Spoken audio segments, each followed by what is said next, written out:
Nikola Tesla and wireless power with GMA. You're listening to Snake Bros. What up?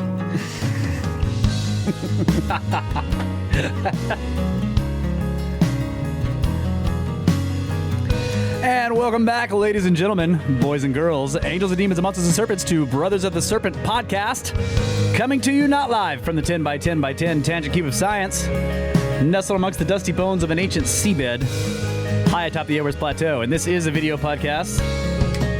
Hello to all you YouTube watchers, because we have GMA in studio with us once again, and he's got another presentation. And as you heard, this one is on Tesla and electric power. What was it? No, man, it's Electric Universe. Electric. Get out of the studio. Yeah, so what was the title, though? Yes, this is Tesla's wireless power transmission. Okay, cool. So we'll be talking about all that fun stuff. All right, awesome. Yeah. Yeah, so this is we're actually doing this over the holiday weekend. So the Watcher's not here. This is a short notice thing, and the Watcher is very busy in secret outer space. So We got you a gift. Oh, yeah. And it's cold, buddy. Ooh, looks like 2 cold brewmaster beers. That's right. That's right. I've been waiting a long time for this. I evaded death by saving those for you. I'll crack one here in a little bit. Yep. Yeah, we all have coffee. Yep. This is a late night show. Got my uppers and then my downers. Yeah. So like I said, the Watcher won't be joining us, I don't think. I did send him a message, but, he's out in space. So we'll see. Maybe he will show up. Well, if he's going to, I better Well, I mean, I haven't heard from him, so... give him a I way don't to do know. that. Yeah, well, we can do that on the next segment. Because for right now, I'm going to do Space Weather News. From spaceweather.com. Little green cannonballs of light. Researchers and citizen scientists have just discovered a new phenomenon. Little green cannonballs of light streaking through the atmosphere faster than 1,000 miles per hour during some geomagnetic storms. And no, they are not auroras. The little green cannonballs. Huh. Yeah. Oh, it says click here for full story. What? That wasn't the Wait, full are these... No, never mind. I was Maybe thinking of the green stuff. They're Steve's. Oh, really? It's Steve's that are... Okay, yeah. Steve, accompanied by green cannonballs of light. Citizen scientists have been photographing these green streaks for years, but now we're beginning to understand what they are. Steve is a recent discovery. It looks like an aurora, but it is not. The purple glow is caused by hot rivers of gas flowing through Earth's magnetosphere, faster than 13,000 miles per hour. This distinguishes it from auroras, which are ignited by energetic particles raining down from space. Canadian aurora watchers first called attention to the phenomenon about 10 years ago, whimsically naming it Steve, and researchers have been studying it ever since. But there is a dawning realization that Steve is more than just a purple ribbon. Photographers often catch it flowing over a sequence of vertical pillars known as the picket fence. And these are not auroras either. And now Sameter's team has identified yet another curiosity in their paper entitled The Mysterious Green Streaks Below Steve. Beneath the picket fence, photographers often catch little horizontal streaks of green light. And this is what they studied in their paper. The team gathered pictures of the streaks taken by citizen scientists in Canada, the United States, and New Zealand. In some cases, the same streaks were photographed by widely separated photographers, allowing a triangulation of their position. And analyzing dozens of high-quality images, the researchers came to these conclusions. 1. The streaks are not streaks. They are actually point-like balls of gas moving horizontally through the sky. In photos, the green cannonballs are smeared into streaks by the exposure time of the camera. 2. The cannonballs are typically 350 meters wide and located about 105 kilometers above the surface of the Earth. Wow, And 3, the color of the cannonballs is pure green, much more so than any ordinary green auroras, reinforcing the conclusion that they are different phenomena. So what are the cannonballs? The team believes they are a sign of turbulence. During strong geomagnetic storms, the plasma river that gives rise to Steve flows at extremely supersonic velocities. Turbulent eddies and whirls dump some of their energy into these cannonballs.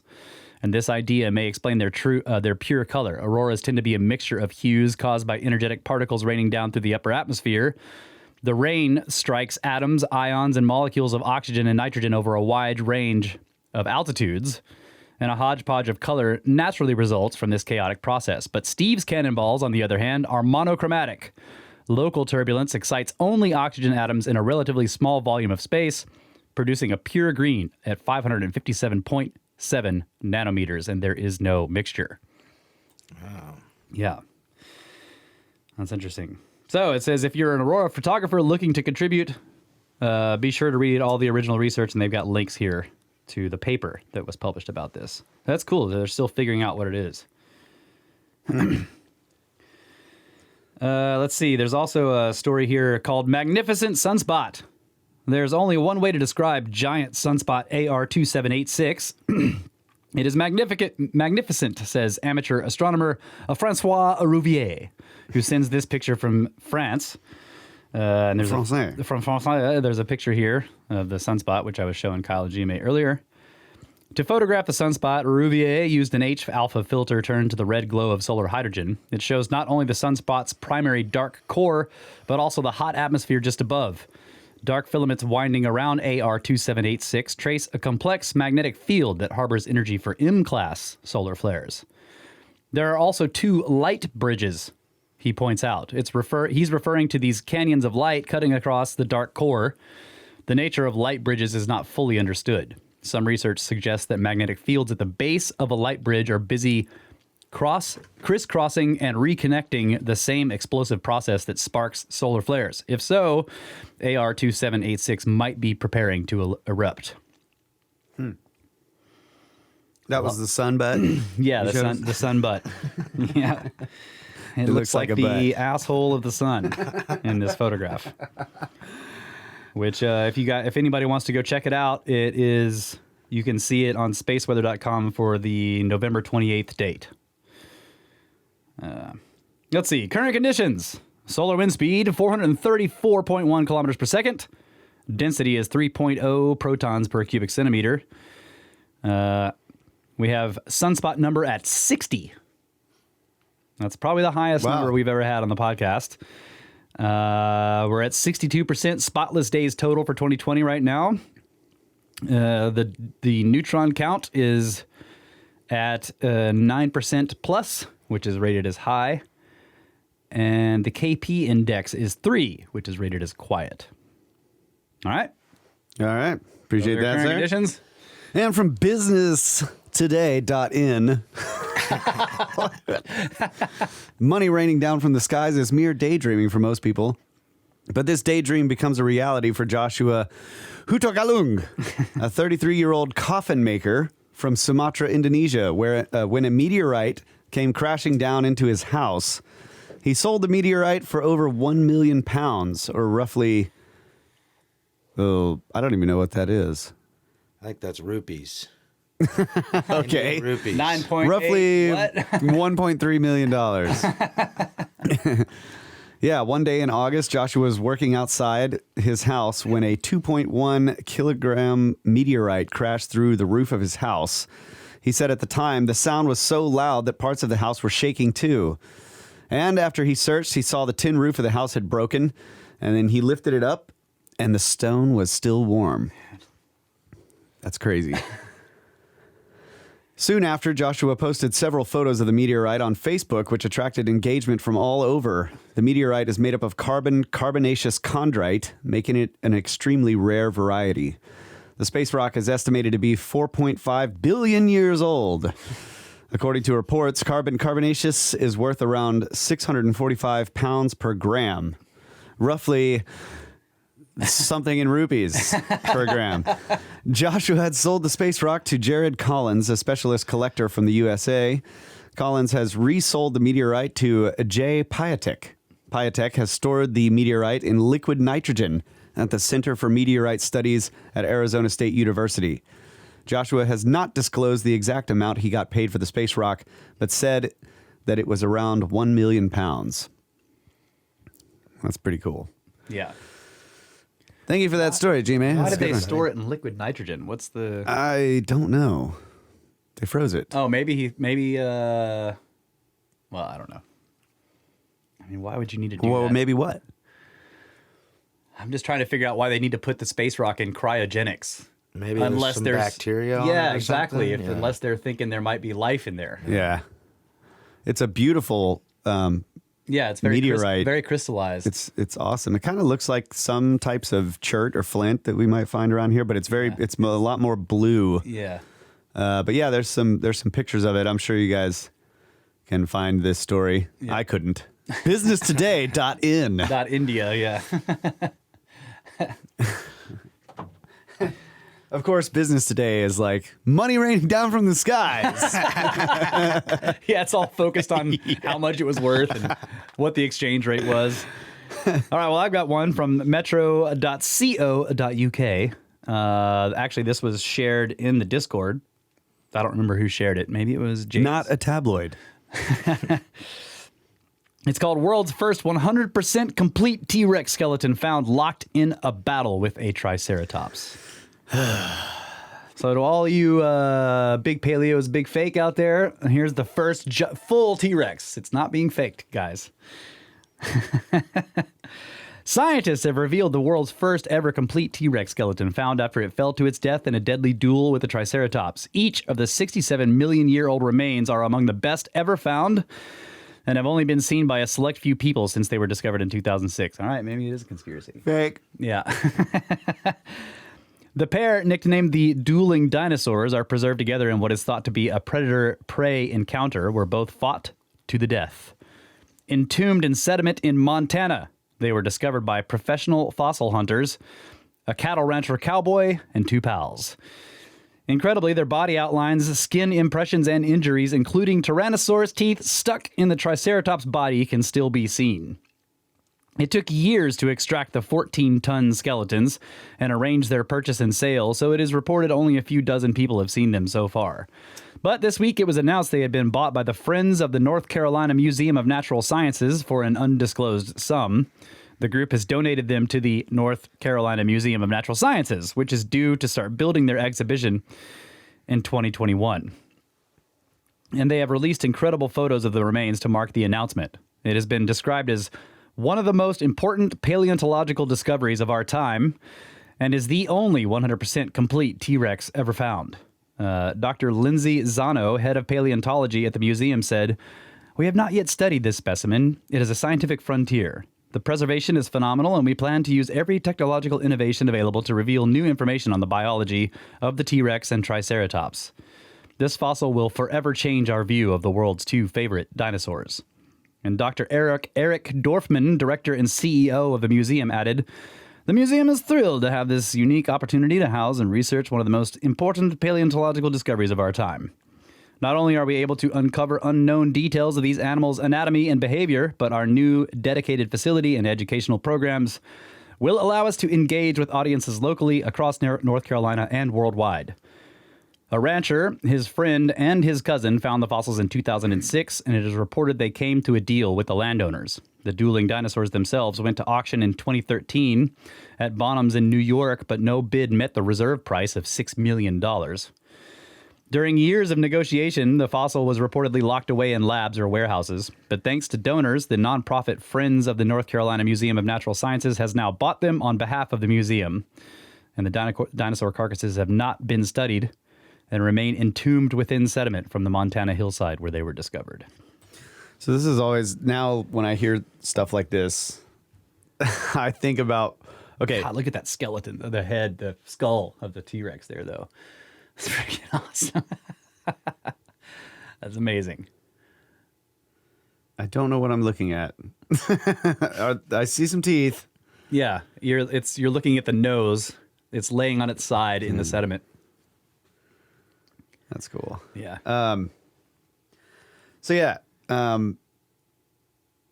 did they kill each other? You know? I think it was, or were they in the middle of a fight And they got when they were covered. buried?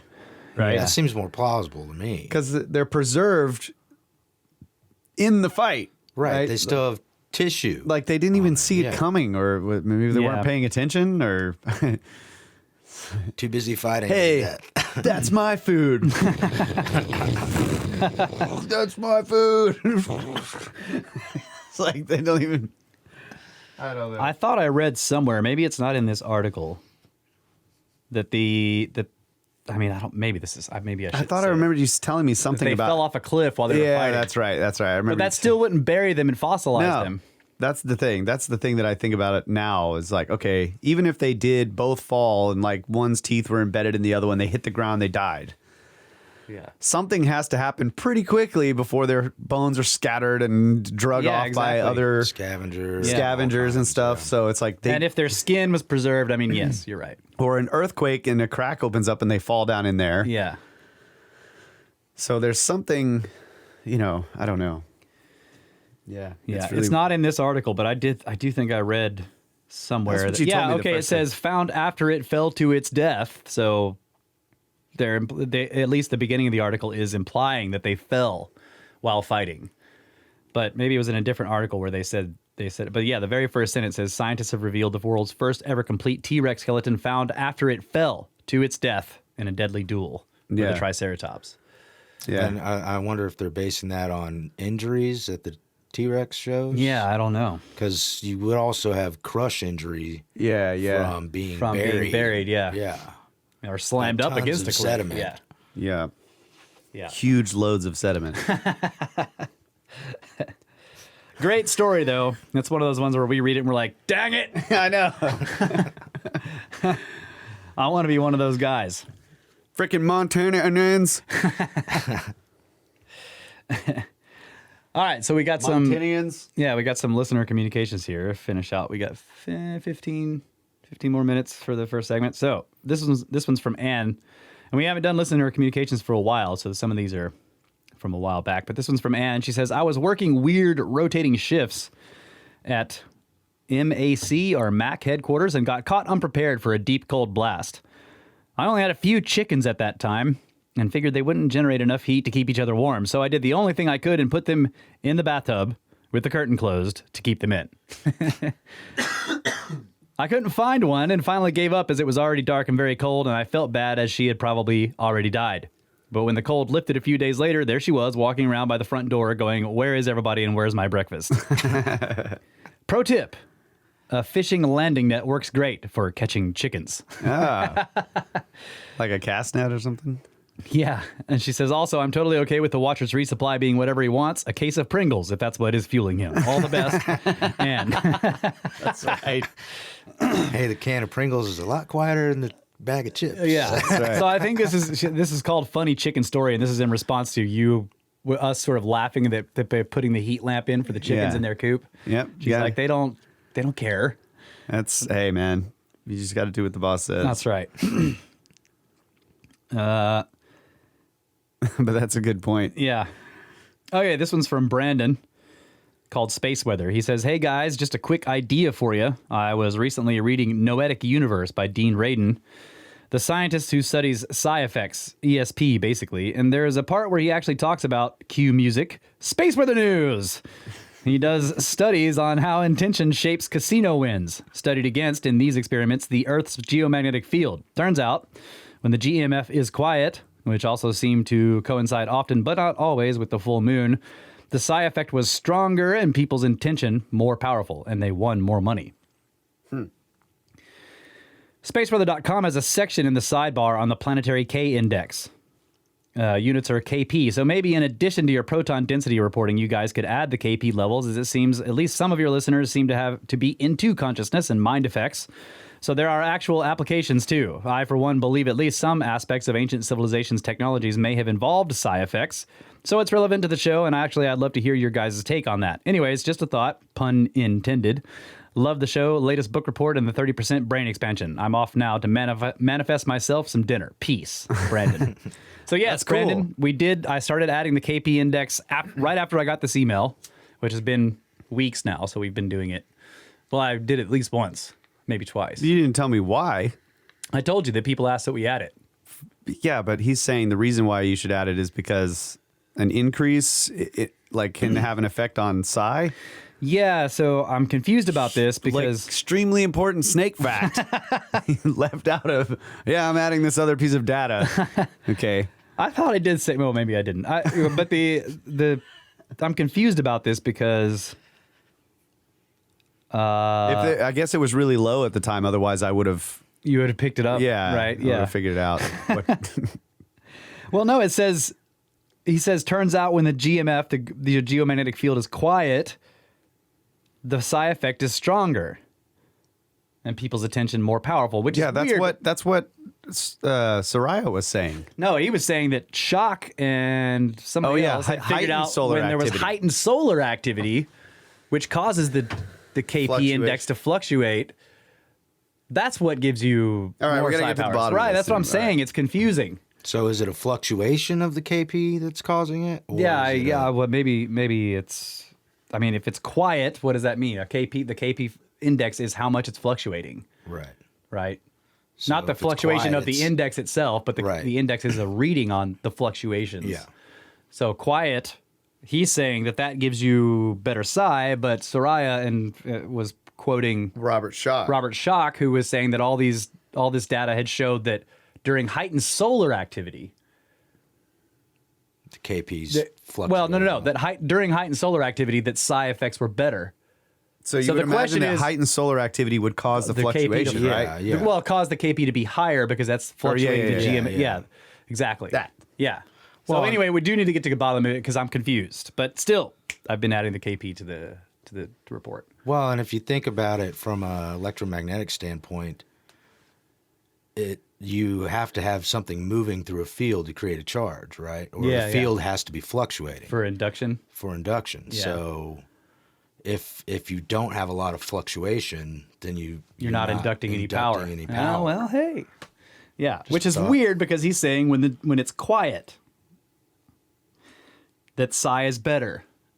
So that would maybe it's blocking it out or something. yeah. That's what I'm saying. This is conflicting in my mind. Maybe we need to look it up. But anyway, I have been adding the KP to the report. Well, thanks for that. So now we got something we got to get to the bottom of here. We'll have GMA do it. Okay, this one's from Joseph. It's called Great Podcast. It says, hello, Snake Bros. Started listening to your podcast after a friend recommended Cosmographia to me. When I looked into Brothers of the Serpent, I figured that I should listen to it from the beginning. Oh, man.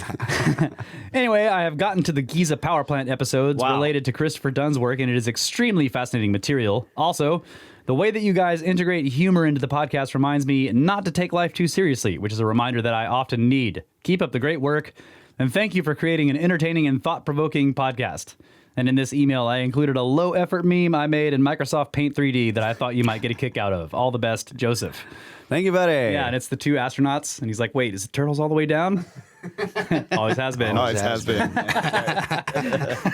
He's got a line of turtles just... Thanks for that, Joseph. That's great, man. Cracked me up. Okay, so this one is from Kevin. He says, hi, Russ and Kyle. This is Arch Kevin from the Uncharted X Discord. I have been on a similar journey as the two of you for nearly 30 years. For me, it started when I watched the Heston and Robert Schock special on the Sphinx on regular old TV. I admire the depths you both have gone into diving into these unanswered questions. I started listening to your podcast after finding Cosmographia from Uncharted X, and I love it. I am listening chronologically, so I am in your past still, episode 11. But serendipity occurred already. The day after I listened to your episode 3 or 4 on Paracas, Brian Forrester's DNA and blood test results finally came back on the red-headed longheads of Paracas. I love weirdness like this.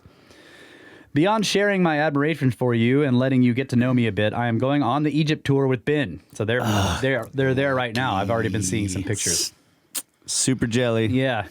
We are basically going to all the sites with ancient evidence. If you were going, what would be some of the specific things you would want to inspect or investigate for yourselves? I plan on bringing a precision straight edge, a decent level, and laser distance measuring device. Any other suggestions? Cheers and snacks, Kevin. Too late. He's already there. Sounds great. Yeah, but those are great ideas. Yeah, that's what I would want to. I've been thinking about that same thing. It's like I would want to have a little set of precision straight or right angle, level, and all that. Yep. Yeah. I also think an EMF tool would be interesting. Yeah, that'd be cool. And microphone Yeah. recording. Yeah. Well, Ben's got all that. Yeah. He's definitely got all that. yeah. Ben's got all the high-end audio and video stuff. Cool. So, yeah. Go in there and A test. spoon. Sorry, Kevin, You we're- need a spoon. Yeah, you need a spoon, but you can get that from the hotel. Yeah, you can get those from the hotel. For any unauthorized excavations you may need to make. Never forget your spoon or your towel. Yeah, sorry, Kevin. This is I just realized that we read this too late. So Man, I hope you're having a great time, buddy. yeah, man. So when you get to this in like 3 or 4 years, Yeah, he's still on episode 11. appreciate it. Maybe he was expecting me to actually write him back. See, this doesn't happen. No, I respond to these emails on the show.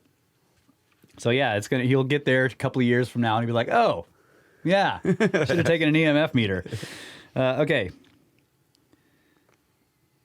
Let's see. From Randy. Randy says, the movie The Great Pyramid by director Femi Karaskny is a documentary with interesting concepts. It's 3.5 hours long. Sweet. Yeah. He says, sorry about my writing. I was a silver and goldsmith during my working life, and writing was not something I had in my toolbox. But I love your shows. Take care, Randy. Yes. Yeah, I can understand your writing, buddy. It's no problem. Yeah, we'll check that out. Sounds like a good one. 3.5 hour long documentary on the Pyramids. Yeah. Freaking. Yeah. Sounds awesome. This one's called A Sculptard Who Loves You. From A. Corvid. Snake Bros, after listening to almost all of your episodes, I really love you guys and everything about you. Your music, your humor, intelligence, knowledge base, family, snake parents, Laura, snakeling, stories, and the way you laugh with each other. I get a kick out of how you pronounce things wrong, not least because of how I'm always mispronouncing things. But your topics hit a sweet, snaky spot where all of my interests collide. And yet, I'm still an incurable sculptard. This is perplexing. I'm just going to keep listening because it makes me happy. Discovering your podcast is one of the few things that made this year not suck entirely. Thank you. I have donated to the pyramid scheme, and I wish I could afford more to show how much I appreciate you. Snacks! Man. That's very unsculptardy That's of you. right. Lots of respect, Sculptard. Hey, we're all sculptards too. Yeah. This is something we have to constantly battle. That's right. And thanks for the donations, buddy. By the way, do you got donation notes? Yeah, I need to pull them up. Okay. Because we still got 3 minutes, so maybe we should look at those. Let me see. But one more here from Roddy the Mammal. Dear Ophidian siblings, as I sit here by the fire, quill in paw, thinking cap perched rakishly betwixt my free ears, I contemplate your magnetic flow response, and I am pleased. Your description of magnetic flow has brought forth a new understanding of magnetism to this warm-blooded mammalian brain of mine. But it has also birthed a new question, to wit, why would the exiting magnetic flow of a magnet's north pole attract metal? It would seem logical to think that an exiting flow would repel an object rather than attract. Further, why are only some materials, iron, for instance, attracted to magnets while other materials, wood, plastic, and cellulose, et al., are not? What am I missing in my understanding of magnets? Asking for a different friend, as the first friend never returned my phone calls and still owes me $10. Yours, Roddy the Mammal.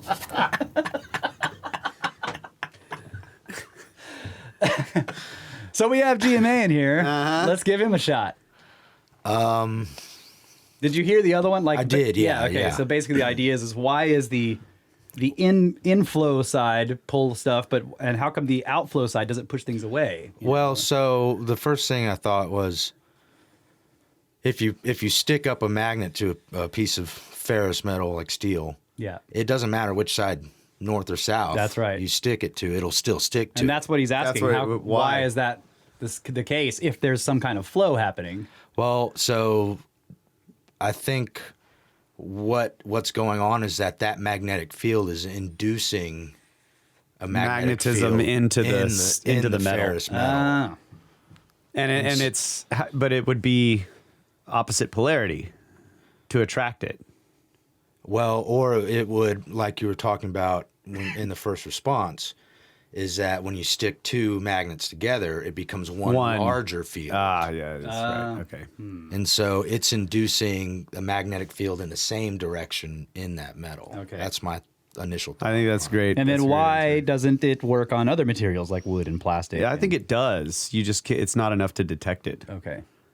Right. Like, because the It's the electrons. nature of the metal that passes the. I think it's because through? the metal has, it's like a matrix of all these free electrons that can move around in any direction within the matrix. Yeah. So they're easily set into a pathway. Whereas in other materials, they're fixed. they're more tightly bound. They're more tightly bound. So, but they are being affected. They just can't freely flow through all of the different atoms, right? Okay. And keep in mind that those other materials are typically not conductive electrically. Yeah. Well, that's what So that's you what don't makes have them that- conductive is that ability for those electrons to flow from move. atom to atom Yeah. without any resistance. Well, very little. But don't they say that a magnetic field is composed of photons? It's not electrons, right? So something else is happening. Right, but the magnetic field can influence the movement of electrons. Yes, that's right. So But where, yeah, where are the photons coming going from? back, I don't know about that. How do you stick it on a bigger piece of metal and then suddenly there's a bigger magnetic field? Where are all these photons showing up from? 0 point energy, bro. But I would point out, and I don't understand this, but it's a great quote that I'm going to paraphrase from Richard Feynman. But he was talking about magnetism. Somebody asked him, "How do magnets work?" Yeah. And he's like, "It's impossible for me to explain that to you." But yeah. yeah, the way he answers it is brilliant. But what he ends up saying is that magnetism is what keeps everything together, all these materials. Like it keeps me from falling through the chair and the floor and the earth and my whole body just falling apart. So all of these material structures that we see are solid and Because of rigid magnetism. because of magnetism. So Yeah. all of this stuff is magnetic. It's just like you can't induce a field into the macro structure of the thing like you can in metals, Yeah. in certain metals, as far as I understand it. Right, but the reason your hand doesn't pass through the table. You can't push your hand through the table. That's all magnetism. Yeah, it's doing that. magnetism. It's the repulsion. Yeah. There's attraction and repulsion, right? But All those little that's what's electron clouds are repulsing each keeping each other from being able to hit each other. other. Okay. So if we could fix that, then you could phase through objects. Yeah. But you would fall to the center of the plane. And if you were a non-material being, maybe you're a type of, you actually are material, but you're a type of material that doesn't utilize magnetism, Yeah. and therefore you can walk through walls and shine light in certain ways that Yeah. don't make any sense, and Huh. blah blah blah. All right. Well, there you go, Roddy. Mammal, love you. Yep. That's All right, a what great do you- email. Yeah, great emails. Okay, what do you got? You got some donations? I have one, and I can't remember if I read it, but it's from Kevin. He says, "Thank you for teaching me not to skirp derp myself." Did I read this? No. I don't think so. You guys really helped me get through some tough times. Great podcast with All a right. $25 donation. So appreciate Oh, that, thanks, buddy. man. And yeah, we've got lots of other donations since we got back from the trip, and people are not writing me notes. Yeah, so they need to know that you can once again see the notes. I can see the notes now on my phone. I don't have to pull it up on the browser. Yeah, so if you anymore. guys donate through PayPal, you can leave Kyle a note and Yeah. we'll read it on the show. So, yeah, thanks to Travis, Karen, Aaron, Green Knight, Yeah. Oh, Birch. Grimerica, Michael, Steven, Allie, Kevin. All right. Oh, did I read this one? Yeah, this was right after we got back. This is from...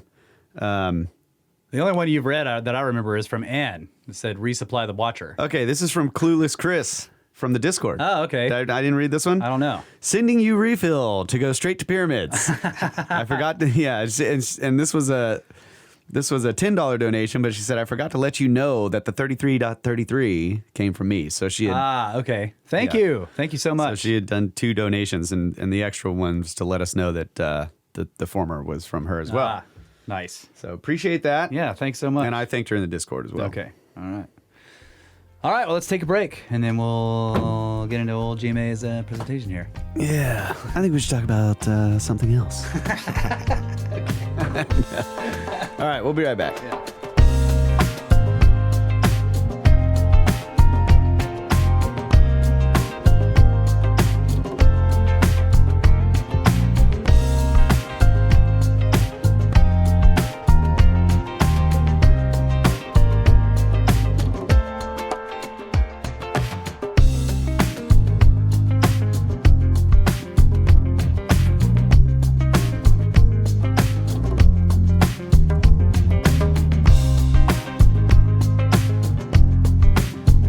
Science the way you wish it was taught. Here on Brothers of the Serpent podcast. May not be correct, but it is being taught. And nevertheless.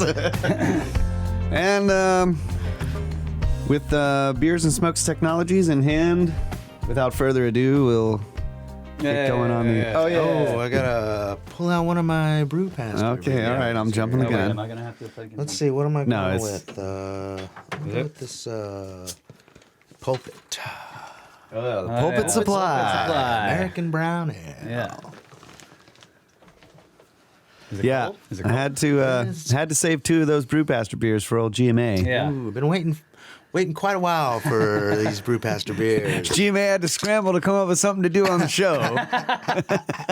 Cheers, guys. Cheers. Cheers. All right, yeah.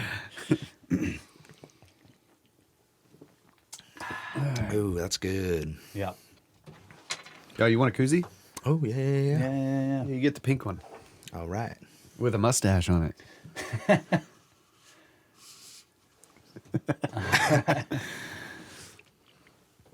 And I'll have you know that I'm down to only one wall project now. Oh, really? Hey. You've only got one Waller? Well, and then I've got the 4-wall project that is my house. Yeah.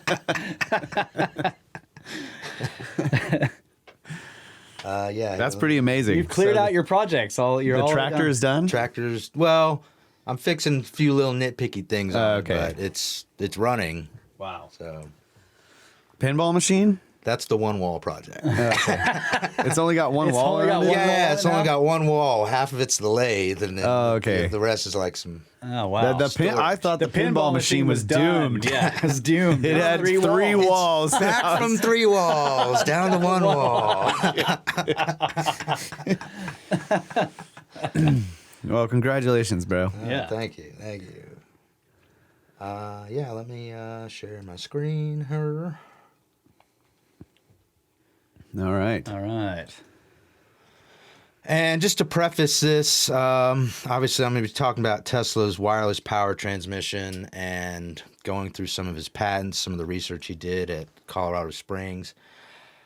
In talking about this, I am by no means skirp-tarting the possibility of this kind of technology working. Okay. From everything I've read so far, I haven't found anything that points to it not being possible in some way. Obviously, we do have wireless power transmission with our phone chargers that you just set your phone on and stuff Yeah. like that. Induction. Induction charging and all that. But we can talk a little bit more about that when we get into it. You're just trying to let us know you're not a script tart. Not 100% scripted. Okay. With 30% brain expansion, there's also about 20% script. Okay. And so my first goal here is to talk about the basic electronic components, and I want to kind of give an example that listeners can use besides the actual components themselves to give them an idea of how all this is working. Okay. And so the 3 basic components we're going to be talking about here are the resistor, the capacitor, and the inductor. And for those of you listening at home, I would highly recommend watching the YouTube so that you get the actual presentation, because there will be some diagrams and some graphs, also some very cool pictures that you're going to want to see. And I'm going to try and make it as digestible as possible in just the audio form, but it'll help a lot if you can see the diagrams. And so starting with the resistor, which is one of the most basic electrical components, you have many different kinds of resistors, many different sizes, and you can see on the picture there they range from a tiny little 1/8 watt, and you have even smaller than that, your surface mount resistors and things that are almost, you even have microscopic resistors that are built into circuit boards, all the way up to large power resistors, sometimes just used for heating, like the dryer heating element we fixed tonight. That's right. And then you have capacitors, which could be considered something like a short-term battery. So they can store up energy and then discharge that energy. And discharge it fast, right? Yes. Well, and the speed of discharge is based on the resistance that's in Of the series system. of the system, Yeah. the inductance of the system, and all that. And Right. So, that So all it can plays a trickle factor. out, but it can also be drawn very Quickly. Yeah. Yeah. And the third component is an inductor, and the most basic inductor is just a coil of wire. And a lot of times something will be added to the inside of the coil to increase the efficiency or increase the inductive capacity of the inductor. And so basically what you're doing with a current running through that coil is building up a magnetic field. And when you have a core added to that, the core can increase the efficiency of that magnetic field as it's moving. And so for a correlation to this, I try to think of water flow through, say, a plumbing system. And obviously there's some small flaws in this analogy, but and sometimes you don't really want to think about gravity being part of this when you're thinking of the water analogy, because it doesn't really work if there's gravity involved. But All right, so all this stuff in space. all this stuff in space, up right below the washer. Okay. And so a resistor would be like a filter, say like your water filter on your sink, or like a large scale filter for a water filtration system like sewage or something like that, where water flowing through is slowed down Yeah. as it passes through that filter medium. And then a capacitor would be akin to a water tank or water reservoir, where when you're charging up the capacitor, you're filling up the tank with water. And then when you discharge, you're letting water out of the tank. Okay. And then an inductor would be akin to a paddle wheel. And like a flywheel, a moving paddle wheel has inertia to it. So even if the water stops flowing, the wheel will continue to move for a little bit. And this is because when you have a magnetic field built up from current running through a coil of wire, if the current stops flowing through the wire, that magnetic field, like a flywheel, has inertia built up in it, so it doesn't want to stop immediately. That magnetic field will keep So rotating. this will work to kind of smooth out the flow of electricity. Yes. So if you've got sort of a fluctuating input, it fluctuates slightly or something, and then you put it through an inductor, what comes out will be smooth. it will resist the small changes Okay. in that current flow going through the wire. So, for example, you can see on my laptop here that right there is what's called a ferrite bead, and it's a basic inductor. And so what that's doing is smoothing out the ripple coming from the power supply going to whatever device you're I trying always to wonder what those things were. Yeah. I cut them off. What is this thing? Why is it not working properly? And so that is kind of, if it's hard to understand what I'm talking about in terms of the actual electrical components, that gives you kind of a frame of reference in terms of water flowing And through these different mediums. and these symbols up there, are how they're represented on schematics. Correct. Yeah. And so the resistor is going to be that straight squiggly line, and the capacitor, typically a capacitor is represented by two plates. Yeah, two and plates that aren't touching. that aren't touching. And the idea is that when that capacitor is charged up, there's a an electric field between the two plates. Between the plates, And yeah. that is what's actually storing the energy. What is that? It's buildup. called like a ferro. What is the field called? It's an electric field. What are you thinking of? Can't remember what it is. We were watching a video with he was representing that field with blue line or With electric field lines? yeah, but they're not the same as the magnetic field, Right. and it's called something. It's like I thought it was ferro something or other. I can't remember what it was. Yeah, I can't remember. Whatever. No big deal. And then the inductor is typically represented by either loops or this smooth hump symbol. Okay. Yeah, that's like a spring on edge, basically. Kind of. You can see how it would be curling around. Right, right. And so what I'm going to talk about first is the basic tank circuit. And what this is a basic circuit for setting up a resonant system of electrical energy. And so on the left, you have a voltage supply, a DC voltage supply, which you can think of as a 10-volt battery or, akin to your car battery. You have a switch on top, and then you have a capacitor and an inductor in parallel. And this tank circuit is used in all kinds of things. You have a basic version of that used for things like reverb in your guitar amp or your effects pedals. And the idea here is that between the capacitor and the inductor, you set up a resonance response that is controlled. The characteristics of that, the frequency, the amplitude, all that is controlled by the values of the capacitor and the inductor. And so you can think of this as you have your voltage supply is a pump that can pump water, and that's going to pump water into the tank, which is your capacitor. And then once that capacitor is charged up, it can then push water through the paddle wheel, which Okay. is the inductor. And how does the switch work if the whole thing is a big circle like that? So for the instances of this example, we're going to assume that you press the switch once and let it go. Okay. And then you will see the behavior of the circuit. When you press a switch, it charges up that capacitor, and then okay. you let go, and the capacitor and the inductor have their own behavior based off the charging of the capacitor. So show with the mouse the direction, like basically what happens with the direction of flow. Yeah. So and in these examples, I'm using the electrical engineering definition of current flow, which is from positive to negative.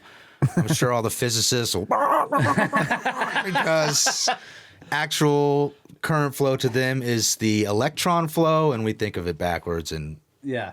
that's just how I was taught to do it. Yeah. Obviously, it's the same thing, just thinking of it in opposite polarities.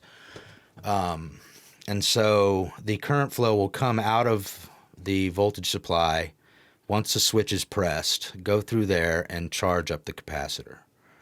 And when the switch is released, then you will have a release of current from the charged up capacitor. So your full tank is now dumping power into the system as a short-term battery. And so we can step through this here. And on the left, you can see that we're going to have a quick press of the button over here. Yep. And that's going to charge up our cap so that we have a positive polarity on the top of the cap and a negative polarity on the bottom of the cap. And so this is your tank is now filling up with water. And on the right is a graph showing the behavior of the system, the voltage on the output across the capacitor and inductor. And the white arrow in the graph is pointing to the point in time where that capacitor has now been fully charged up by pressing the button. Okay. And So then there's this oscillation afterwards as the capacitor releases and goes through the. right, and so I'll go through all that and Okay. explain exactly what's going on there. All right. So when you let go of the button and the capacitor is fully charged, now you have a series circuit just between the capacitor and the inductor. And so because this is acting like a battery, it's now pushing current into the system in the direction of the arrow indicating current flow. And as the current goes through the inductor, it is now creating a magnetic field. It spins up the flywheel. That is spinning up the flywheel. Okay. With the water flowing out of the tank. And so at this point in time, the capacitor's draining energy into the system and decreasing in voltage. And you can see that here after we've released the switch on the graph, that voltage on the capacitor is dropping. And so what happens next is that because that magnetic field has inertia, it doesn't want to stop moving when the capacitor is out of energy. And so it's going to continue pushing current back down into the bottom of the capacitor. Yeah, and so what has happened now is that inductor L1 has started filling the tank up from the bottom side, or you can think of the tank filling up and then flipping your tank over. Okay. Like I said, gravity doesn't really work too well in helping with this analogy. And as the inductor is pushing current into the capacitor C1, it charges the capacitor backwards up to a certain point, and that's dependent on the size of the inductor, the size of the capacitor, any resistive losses in the system. And you get to the point where you're at on the graph with the white arrow there, where now the capacitor C1 is now charged up to capacity in the opposite polarity. Okay. But why is it's more charged than the initial charge, it looks like, right? Because you've got, when you first push the switch, it goes up to that 1 point, flat lines, and then when it drops down, it goes way further. Right, and so that's all dependent on the size of the inductor or the amount of inertia that it can build up and hold, right, and discharge. And so at that point, now the process starts in the reverse direction. And so the capacitor C1, because it's charged in the opposite polarity now it starts to push current down and around the bottom and back up into the inductor again. And now it's spinning it the other way. And now the flywheel is now starting to spin the other way. That's why it goes further, because the energy comes down, spins it up, and then once the energy is spent, the flywheel has to slow down, and that's why it goes past. That's why it keeps going past, yeah. And depending on the size of the flywheel, it can go less or further. Okay.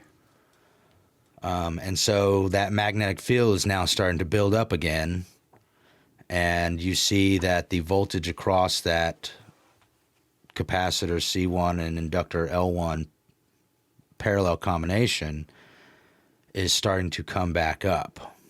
And that's because the capacitor is now dumping that energy around the opposite direction. And so this graph is a read on the energy in the capacitor. It's the voltage across the capacitor and the inductor. Okay.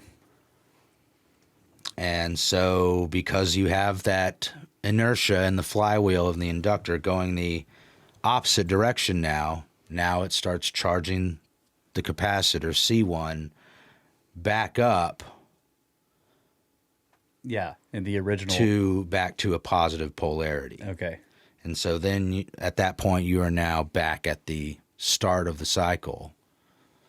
And the process repeats until you lose energy in the system due to resistive losses and inefficiencies in the capacitor and the inductor. Okay. And so you get that, what's commonly called a ring in the system, where you start with a larger sinusoidal wave that gradually diminishes over time due to those losses. So if this was all made of superconductors, that would be a much longer process? Yes. And so when I modeled this circuit, I initially used an ideal capacitor, an ideal inductor. And because they're not taking into account any losses in those ideal components. Oh, it would just go on forever? It would just ring forever. Yeah. And so I had to figure out, okay, what's going on here? Oh, I need to use real model. You need to use the real components. world, yeah. So this would be considered an alternating current. So you can send a DC current into the system and alternating current comes out. Correct. Because So is this a way that like circuit boards will create alternating current from DC? yes, and so there's more complicated versions of these circuits. This tank circuit that they use for creating timed sinusoidal circuits for like oscillators and timers, and even the clocks that are driving computers, watches, all that is based off this same kind of principle. Okay. And Tank so- circuits. And so in those cases, they have the system finely tuned so that it can, one, it's getting a timed voltage source coming in, keeping that cap charged up, but then also the system is tuned so that it keeps a specific frequency while it's ringing. Yeah. That's cool. And just to be clear, tank circuit is the name of this particular kind of circuit. It has nothing to do with a water tank, right? Right. That's just, I think I may have called it a reservoir first. Yeah. But yes, this is just a common name for this type of resonating circuit. Okay. And again, now that the capacitor C1 is charged up all the way in the original polarity, you have that current flow go back around into the inductor, and that magnetic field is now spinning the original orientation, and the whole process starts over again. And so what I did after this was looking at Tesla's circuits. He did a lot of work with transformers in this type of configuration. And a transformer is basically two inductors that are coupled together. And so you'll have a certain number of turns with one wire, and then next to it another wire with a certain number of turns. Okay. Yeah. And so you still have on the left-hand side of the transformer designated by T2 here, you still have your tank circuit with C1 and the inductor on that side of the transformer. Okay. And so you set up, again, that resonant circuit path in between those two components. And what's going on with the transformer is that when you have a current flow going through one side, it's inducing a current flow in the other side. Yeah. Through the magnetic field. Through the magnetic field that is inductively coupling those two coils. And so you're showing a 1 to 10.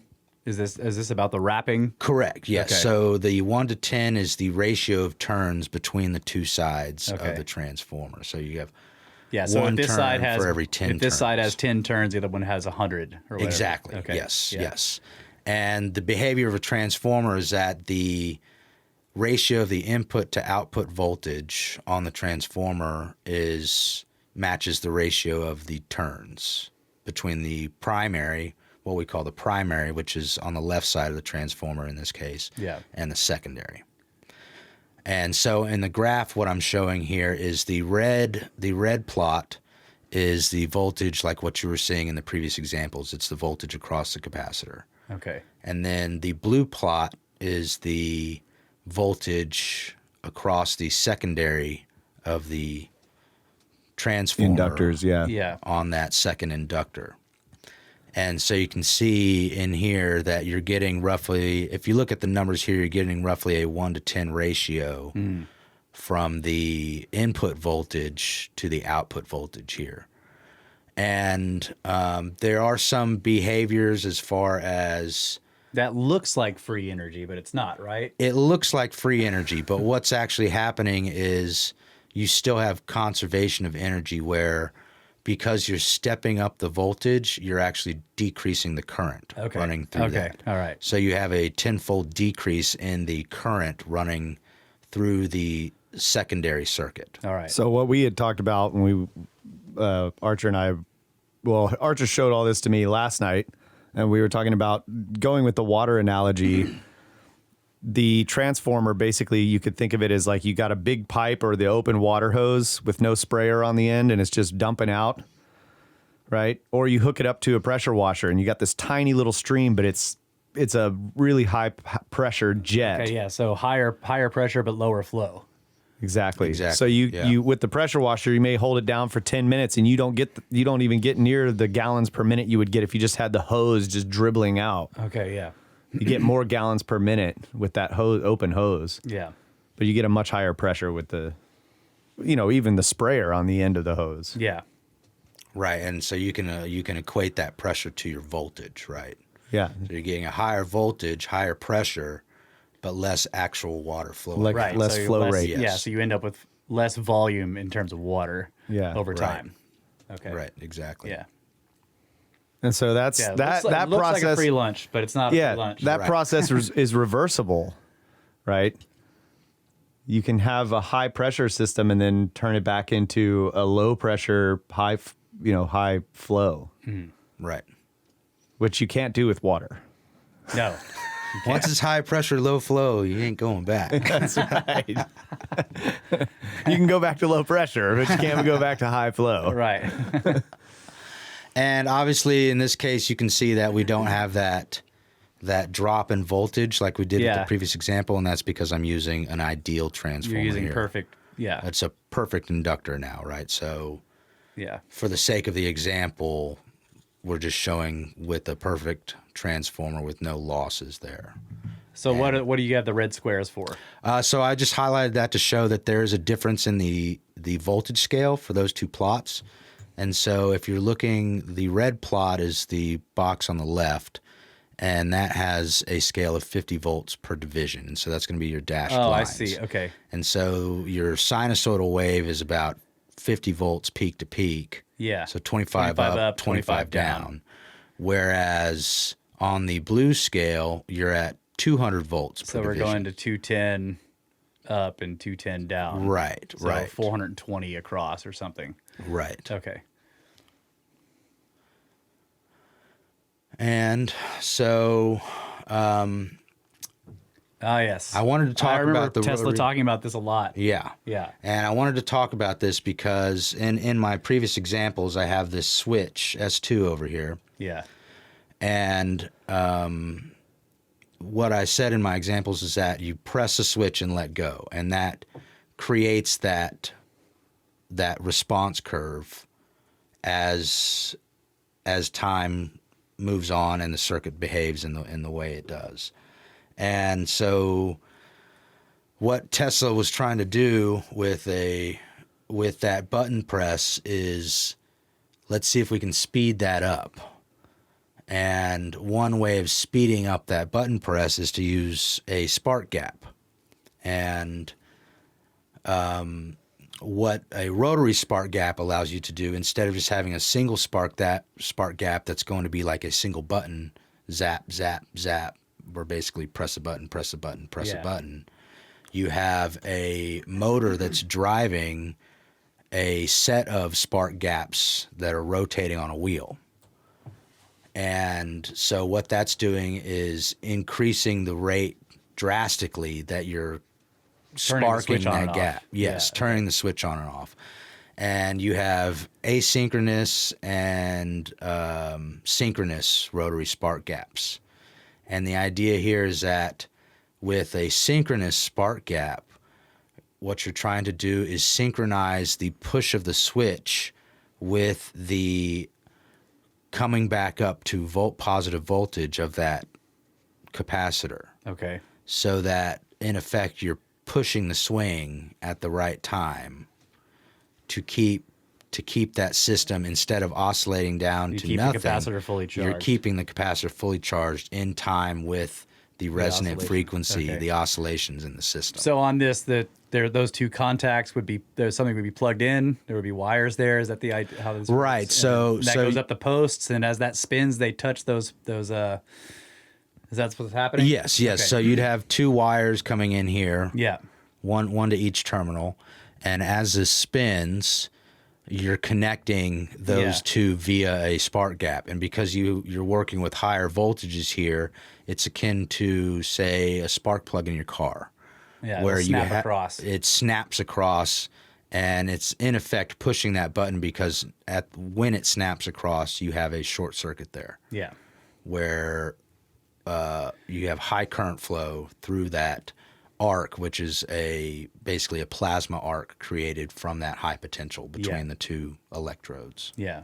Yeah, so just like the spark plug, what happens over time is these two terminals that are really close together but not touching, and that little spark gap's going across. burning 'em. It's burning them up, right and they in get here. further and further apart, which changes the timing. Yeah. And then you get, because a lot of this has to do with potential. It has to get up to a certain potential, and then So the that it can spark bridge arcs that across. gap. Yes, So then as the exactly. gap gets bigger, it needs a higher voltage voltage. to actually make the spark happen. Yeah. So he was dealing with these materials problems because Tesla is trying to get this spark gap to happen at this very specific frequency, and it would work at that frequency for a time until those things would start to wear away, and then he'd start to lose that, this frequency that he's trying to finely tune this thing. Yeah. And he experimented with things like quenched spark gaps, so that your spark is actually happening in a chamber where you have either airflow or some other medium that's trying to close the spark as fast as possible, so that you're not having extended burn periods Yeah. where that electrode can heat up and vaporize in the plasma stream. Nice. Because that's what's causing your degradation, right? Yeah. You're actually blasting atoms off of that electrode Yeah. element. So now this was all this rotary switch. This whole thing is designed to basically give him a switching as fast as possible, right? Yes. He kept building faster and faster rotary and putting more and more terminals, more bigger wheel, Bigger more wheel. and more terminals, faster, so that he could get faster and faster motors, switching. Yeah. So what runs the motor in this? So in this case, You have to hand start it? Is what? I believe this is just going It's to be separately powered. Okay, DC all right. electric So motor, this yeah. the idea for this is not to run the motor. No, this is No, just to create no. the switching really Okay, fast. Okay, all right. Right. All right. All right. And so that motor would turn the wheel. Yeah. Okay. I was trying to And- figure out what the point. So there would be something else connected to be using this on off. Right. So this Okay, would be it's not just to spin the This would be in replacement of this switch S2 right Yeah. here. Okay. Yeah. So you're you'd put that in there. Pressing it very fast, and the Okay. goal in a lot of cases is to get it to press at the same rate as that wave is, As the tank circuit as is the tank working. circuit is Yeah, going I got back it. and forth. Okay. But if he was also looking to get extremely high frequency alternating current. yeah. So he built a circuit, and that circuit is supposed to resonate at some ridiculously high frequency, which he would also have to build A giant flywheel, a yeah. giant flywheel to push the swing At the every right time at that yeah. right. So if the frequency is ridiculously high, the swing's coming back. Like you gotta Yeah.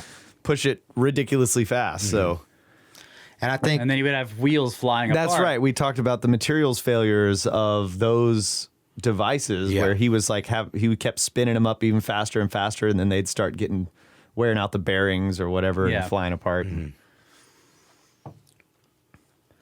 He ended up solving that, or no, was this okay? So previous to the spark gap oscillator or whatever he called it, he was doing something else. I can't remember what it was, and this was his solution to that problem, I thought.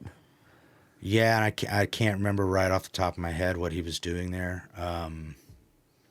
Because I know he does mention in his Colorado Springs notes, implementing like a mercury switching element, where I think the mercury tube is rocking back and forth, Yeah. connecting and disconnecting Yeah, that wouldn't. the electrodes Yeah. in there.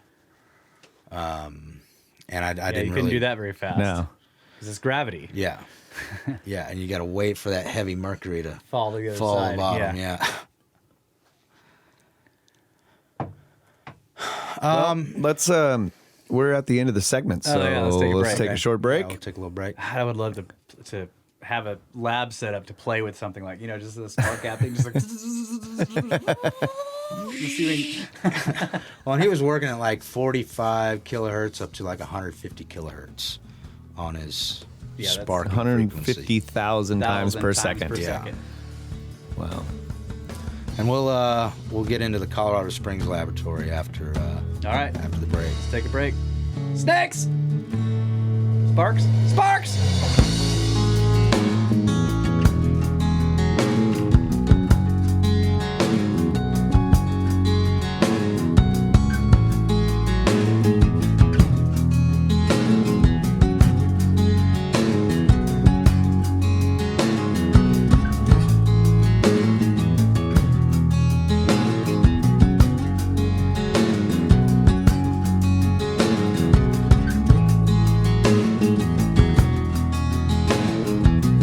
And we are back, ladies and gentlemen, Brothers of the Serpent podcast.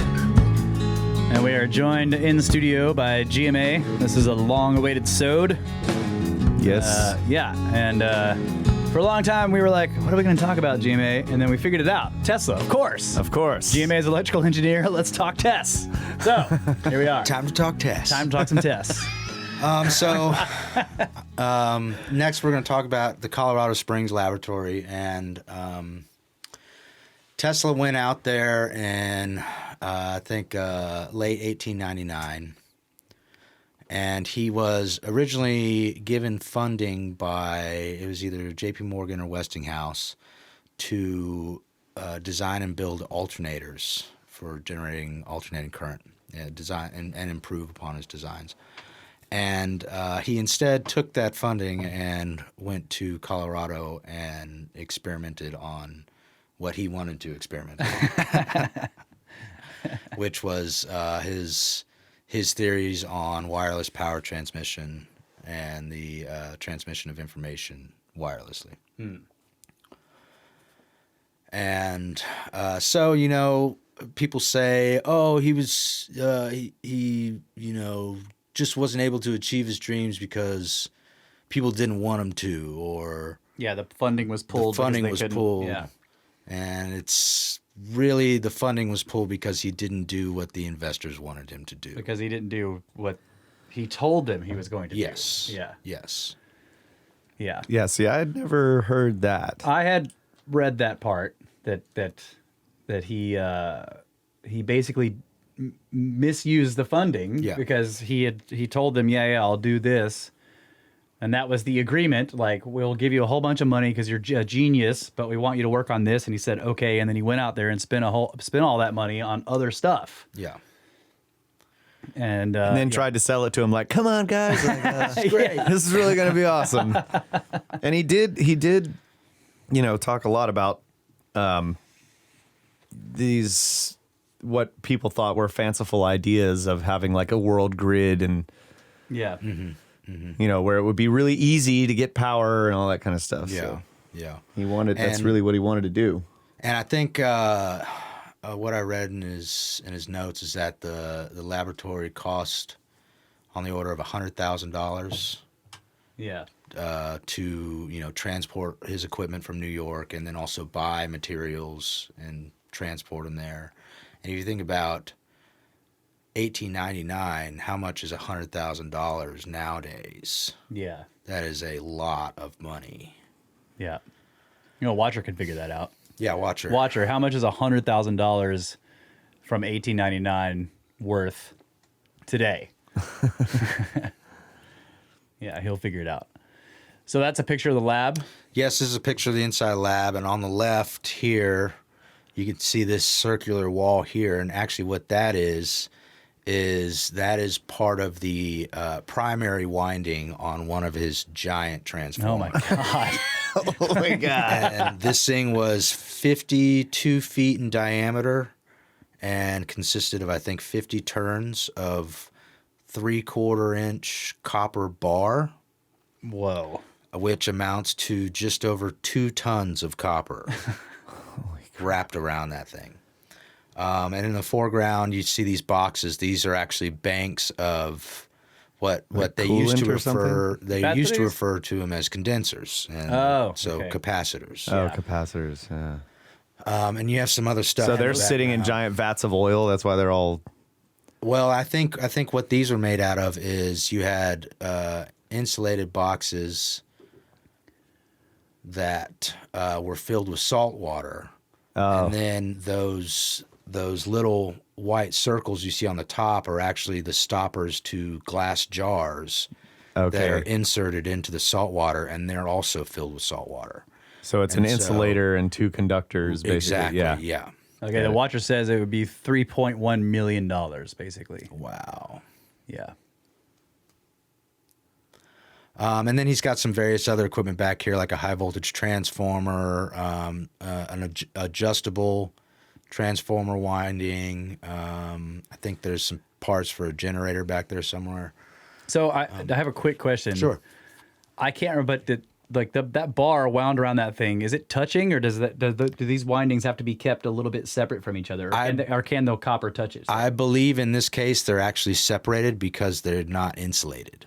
Yeah, And because so- like now you look at windings and it looks like it's all mashed together, but they're actually sprayed with some very thin. They have enamel on them. Yeah. Okay. Yeah, like that reddish colored enamel. Right. So when you do a wrapping, if you're doing it manually, you have to keep that wire from touching itself, or else you short circuit across the. Right, and you're canceling out that inductance you would get from the coil. Right. So that's probably separate, which must have taken forever. Did he manually do that? I mean, how else would you wrap Yeah, that had to be that's hand the only way done. you've done it. Yeah. It's manually wrapped with that And I giant don't- copper bar. I don't think we have a machine that would wrap that today either. Yeah. We could build something, but it would be specially built. Yeah, I mean, I've seen some pretty big lathes and videos, but nothing that's 52 feet in diameter. The thing would have to track around. Yeah, exactly. You would have to rotate the whole thing and just feed a bar of copper around it all the way around. Yeah, so he definitely built some very impressive equipment out there and did do some impressive things with it. So here's one famous photograph of him. Oh, yeah. And you can see the wall of that primary. Oh, he's inside of it. He's sitting inside of it. Now, keep in mind this is actually a double exposure image. And so he's not in there while that's happening. While that's happening, no. So they took a picture while everything was going on, and then turned it all off, and he went down there, and they took another picture and combined the two. Yeah, because that would probably be pretty dangerous. Yes, absolutely. Why is there a big sphere? Like, what's the deal with that? That's just the... So he did experiments on different types of like aerial elements for transmitting the energy, and basically the idea was, and I'll read a little bit from his patents and stuff, but the idea was that you want to use these coupled windings and feed that energy into either a plate or a spherical element that would resonate and emit the electric field that you're trying to project. But the idea that he came across is that you want to get that potential as high as you can without that arcing and all that. And so obviously the arcing is going to be dangerous. You're going to start fires. You're going to cause all kinds of issues if you're trying to give people, the public municipality, power to people, and it's throwing sparks everywhere. Yeah. And so it looks like it's crossing that gap and hitting. What is that thing? So these towers on the right are other large inductors that he built. So large coils. That's windings on those. Yeah, those are fine windings there. And and this structure on the inside here is the secondary. Oh. So you can see there's windings running along that. And so you have your primary, which is the large wall, the primary of your transformer, and then you have the secondary right there. So the electromagnetic field, you have to imagine, is coming out of the center of that secondary and going way out. Through the ceiling and way outside of the building. Yeah. It's a giant magnet. That's crazy. Yeah. I love this. Yeah. Huge It's magnets. great. It definitely probably made portals. Right in the center of those giant sparks. Yeah. And, you know, he has stories about, in his notes, about at some point he was running the machine and found himself cornered in the building. Oh, yeah. And actually had to like crawl on his hands and knees under these sparks to get back over to the switch to turn everything off. And he's like getting zapped in the back and stuff. Got some other pictures. Okay, so I wanted to read some stuff from his notes that I felt contributed to this. Okay. And so when this excerpt I'm going to read is concerning these secondary, or actually these would be like a third coil that he has introduced into the system. Okay. And so your first coil would be the main, the primary. Your second coil would be the center coil that we see on the left. And then these would be tertiary coils that he's experimenting with in the system. Okay. And this is from June 18th, 1899. And he says, experiments were continued with the oscillator showing that proper vibration does not take place, evidently owing to some cause which is still to be explained. To see whether the trouble is due to poor induction from the primary, a coil wound on a drum of about 30 inches diameter, 10 inches long, 500 turns approximately of number 26 wire used in some experiments in New York, was connected to the free end of the secondary, and with this coil a great rise was obtained, streamers about 12 inches long being obtained on the last free turn, even with a small excitation of secondary. What is it with streamers? What do you mean? Streamers are going to be those sparks, The that you plasma see, arcs. the plasma arcs that you see coming out. And they're just going out to in the middle of the air or something? Yeah, like you see in that picture, like Yeah, there's a whole bunch of them there's that a are whole going bunch anywhere. bunch of streamers just going out, and so basically Trying to get to the trying to get to the wood. Where they're interacting with the magnetic field. Maybe. Oh. And I think there's several factors there. So they're interacting with the Okay. magnetic field. They're trying to ground out. Yeah.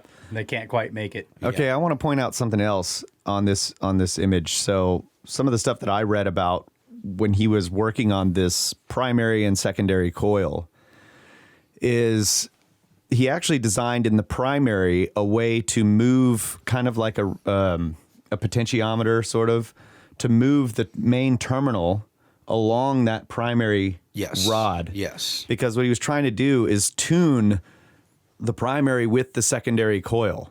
Yeah. And this had to do with mass of the, where the current starts, how, all this kind of stuff. So And the number of turns gives you your inductance. It gives you the amplification ratio. right. And so But he was trying to get it, and maybe there's more to it, but the way I understood it was there's something very delicate about that exact length, even though it's a number so of turns. He's moving it along. He's able trying to slide it along the beginning of that giant cable that goes Yeah, so around that it and get it a starts- little bit shorter and shorter Yeah. and shorter Yeah. and he would be measuring this Yeah. with an instrument, and then suddenly he would see it just boom, and he knows, okay, the two coils are now in tune. And what he was doing there was tuning the resonant frequency. Yeah. By changing the inductance, you're tuning that resonant frequency of the circuit. And so if you're alternating not at the resonant frequency, you're not going to be hitting those hitting peaks. the maximum voltage Yeah. on your And secondary. when you think about that electricity is moving through that bar that's wrapped around that thing at light speed, basically. Oh yeah. That okay, so I move it 6 inches farther this way. Yeah. I mean, How- this is fine Yeah, we're tuning, talking baby. fine tuning. Oh yeah. Oh yeah. And he How had fast does light speed go? How long does it take it to go 6 inches? You're just moving Like along. that. Yeah, it's pretty much almost instant, and yet doing that, you can see a massive spike once you get it right. It's just, it's crazy to think about something that moves at light speed, but you need to make an adjustment of a couple of feet. Yeah.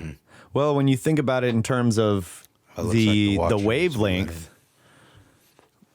when you think about it in terms of the wavelength, these wavelengths are ridiculously small. Yeah, right? Yeah, they're So- happening many, many, many times. Yeah, like a second. in what do they call them? Nanometers or something. They measure the wavelengths. Yeah, and that all just depends on what frequency you're Yeah, using, true. right? So the higher the frequency, the shorter smaller the wave, yeah. Yeah.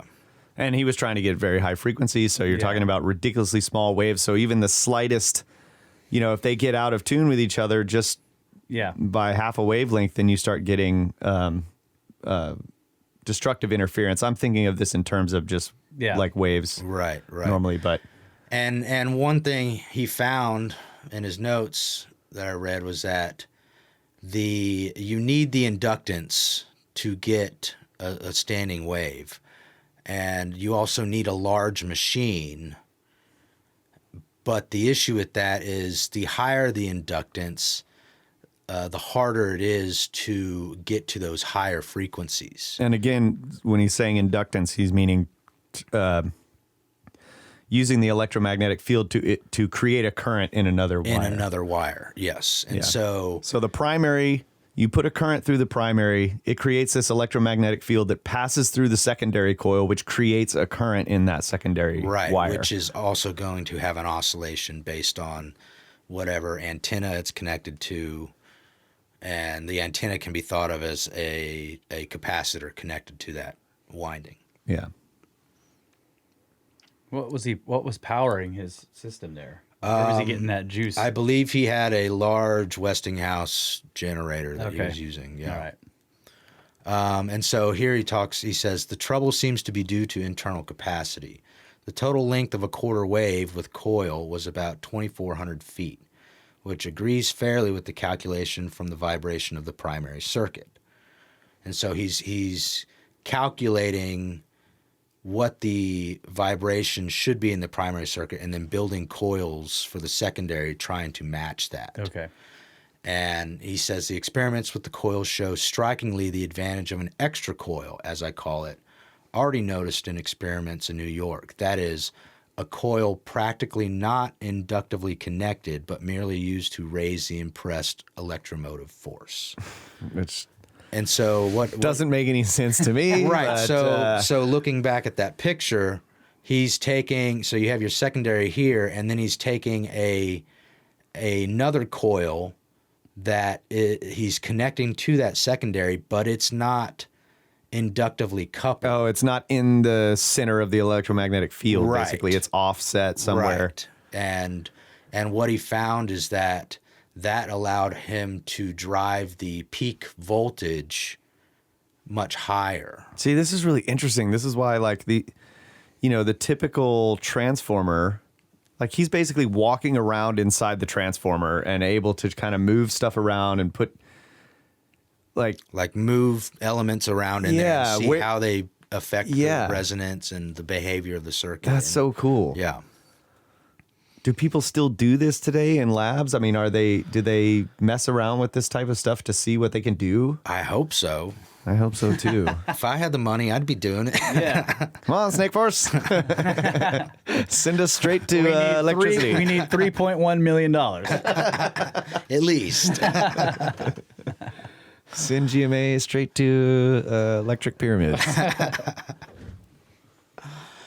And so, yeah, he found that by adding this third coil, he would get higher voltages and have different behaviors with the frequency response of the secondary circuit, because when you have the primary and secondary coupled together, they will affect each other's resonance. Mm-hmm. And so by adding another coil, he can effectively tune the secondary resonance without it being affected by the primary. Yeah. Okay. And how is he tuning it? By moving it around in there? I think it's the size of the coil, the number of turns, and then also positioning. Okay, that's why Yeah. he's got multiple kinds. Yeah. And then Yeah. that one back behind him looks like it's got another one of these cages. Probably for another a larger set of Yeah. wires. Like that may be a transformer itself right Okay. there. Right. Because that cage is designed just to hold the windings Yeah. of the secondary. You can see there on the left. Okay. Yeah, so it's possible what he had was another secondary for testing with a another coil built on top of it. Yeah. So you have that third coil right there. It's crazy. So here's another great picture I found. Thank you, Tesla collection. Like, look at those streamers coming off that thing. So I know in these experiments, he was also experimenting with that coil being up top here, going to the mast that was on top of the building. And you can see like he had a deflection shield basically here. Yeah. And I just love this picture. You can see the plasma arcs coming off it. Yeah. And you can imagine just the sound of that as it's going off. Yeah. Looks like a really deadly jellyfish. Yeah. And then here's another shot showing other third type coils that he's experimenting with, and you can see he's even got much smaller ones down here on the floor. And I do know that he had some lightning arresters placed around the lab, and so I think Kyle, you and I were talking about it. I think that is actually a test antenna, so not a lightning arrestor. Okay. So again, experimenting with Receiving the... not receiving, but the transmitting part. Of Okay. it, trying to build up that potential to as high as you can without throwing the sparks off. Okay. But he's definitely throwing off sparks there. Well, and it looks like from the picture that he's throwing the sparks off of the secondary here. Yeah. Like the secondary is arcing out to other things, and it's hard to say if he was even testing this at the time that the machine was running when this picture was taken. Yeah. Those arcs definitely aren't going to that other sphere. Yeah. Right. So it makes me think that it's not connected to the system in this particular test. And so obviously there's the story of Tesla running his high frequency transmitter, his magnifying transmitter, as he called it, and then going out and plugging light bulbs into the ground and them lighting up. And so this is a sketch that I found of what was actually going on with that test. And what he did was he had about 100 feet from the building where the magnifying transmitter was located, he had I think it was a 50 by 50 square loop of wire set up. And in series in that wire, he had incandescent lamps and some condensers. And so he's effectively building a large aerial winding, but on the ground. And so because you have this large magnetic field being generated from the building, it's going to induce a current in that loop. And with the included condensers or capacitors that you have in that loop, you set up a resonance within that loop as well. So 100 feet from the building, the magnetic field from that giant 50-foot coil transformer, the magnetic field's coming out of that and going through another coil. Yeah. Being inducted in 100 feet out of the building, and it's Inducting inducting into that enough current to light up 3 light bulbs. Yeah. That's crazy. And, Wireless transmission of power, folks. Just get your phone at least 100 feet from the building, and it will charge. Yeah. And, he writes about how he had grounding issues when he first started testing his equipment. And he was first trying a plate sunk in the ground that they would pour water over. And because the ground is so dry there, dry and rocky, the impedance between the ground of the system and the actual ground was being affected by that. And he wasn't getting a good real ground connection. And so his first attempt was to just constantly pour water over this area of the ground where he was trying to ground. I think he said they sunk a gas pipe like 12 feet down. And that was like one of the original grounds he was using. And then he started moving to the water main and found that the system was powerful enough to start pushing the ground potential down the water main so that it was actually changing along the length of that water main. Yeah. And so he found that even 300 feet away from the building, they could still get sparks off of that water main. So he did find that, okay, you have to have a very good ground between your primary and your secondary that is as low resistance as possible. Yeah. And they even had instances where horses running around would be spooked because of the sparks coming off of their horseshoes on the ground, like arcing up through the ground. It's like That's freaking awesome. crazy. And so, Maybe it was inducing a current into the horseshoes. Yeah. That's what yeah, I'm saying. Yeah. exactly. Yeah. Spooked some horses today. And I think there was Again. some other thing in his notes where they would have like groups of butterflies that would just swirl around the building like they're trapped in the magnetic field, like because they Yeah. birds and use their antenna and bugs stuff, yeah. Yeah. sense a magnetic field for migration and all that. And so this giant magnetic field is coming out of the ground and they're just swirling around it because they can't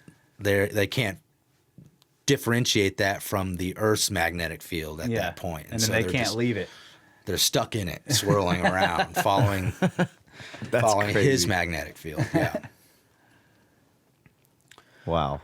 And so I believe this is an actual picture of those lamps lighting up. Yeah. And you can see on one side there's that coil of wire leading Yeah. away. Yep, the snow's melted where that wire is, yeah. Yeah. Uh-oh, watch her Oh, we got watcher cam. video. Oh my gosh, a rare watcher sighting, people. You have never seen. That is a very large bunker you have there, Watcher, underneath your space. Oh.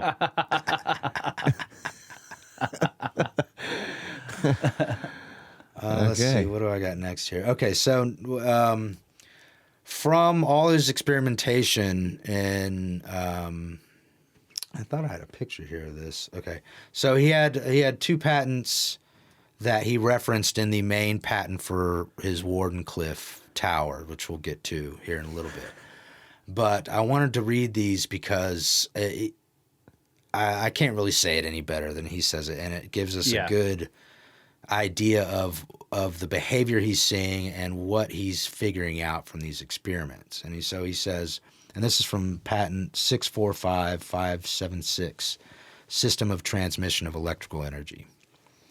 And he says, for example, a conductor or terminal to which impulses such as those here considered are supplied, but which is otherwise insulated in space and is remote from any conducting bodies, is surrounded by a luminous flame-like brush or discharge, often covering many hundreds or even as much as several thousands of square feet of surface. This striking phenomenon, clearly attesting the high degree of conductivity which the atmosphere attains under the influence of the immense electrical stresses to which it is subjected.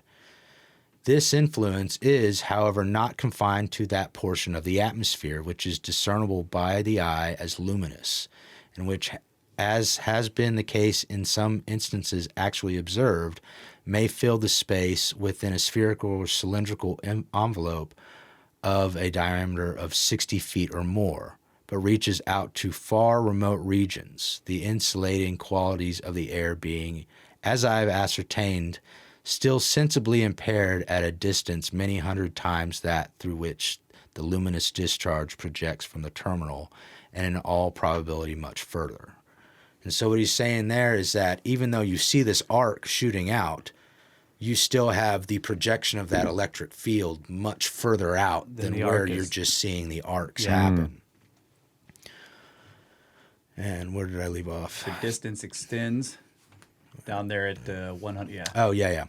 The distance extends with the increase of the electromotive force of the impulses, with the diminution of the density of the atmosphere, with the elevation of the active terminal above the ground, and also apparently in a slight measure with the degree of moisture contained in the air. Yeah. And so there's several factors. As he's saying, as you raise the voltage, that field gets further and further out, but there's several factors that influence that Right. in the natural medium. The moisture, the air pressure. Which is why he wanted to use rarefied high atmosphere, right? Right, This right. is what he ended up figuring out is he wants a layer way up there because it's very dry. Very dry and Yeah. more of a constant Yeah. air. Yeah. Air quality. Right. Yeah. I have likewise observed that this region of decidedly noticeable influence continuously enlarges as time goes on, and the discharge is allowed to pass not unlike a conflagration which slowly spreads, this being possibly due to the gradual electrification or ionization of the air or to the formulation of less insulating gaseous compounds. It is furthermore a fact that such discharges of extreme tensions, approximating those of lightning, manifest a marked tendency to pass upward away from the ground, which may be due to electrostatic repulsion or possibly to slight heating and consequent rising of the electrified or ionized air. These latter observations make it appear probable that a discharge of this character allowed to escape into the atmosphere from a terminal maintained at a great height will gradually leak through and establish a good conducting path to more elevated and better conducting air strata, a process which possibly takes place in silent lightning discharges frequently witnessed on hot and sultry days. And so you can see this if you go look at slow-mo pictures of lightning where it appears that the lightning is stepping. So it will break through a barrier of air and then move horizontally. Yeah. Like In that layer of in that air layer. is more conductive than what it just broke through. And then Yeah. it'll break through again and then break through again. Wow. Yeah. So yeah, this goes to the idea that this like lightning is not really, it's a build up and then discharge and build up and then discharge. But if you had a constant supply of high voltage electricity, that it would slowly spread whether it was ionization or whatever, it's kind of pushing out the less or the more insulating materials and exploiting the more conductive materials And connecting them to each other. Drawing them in.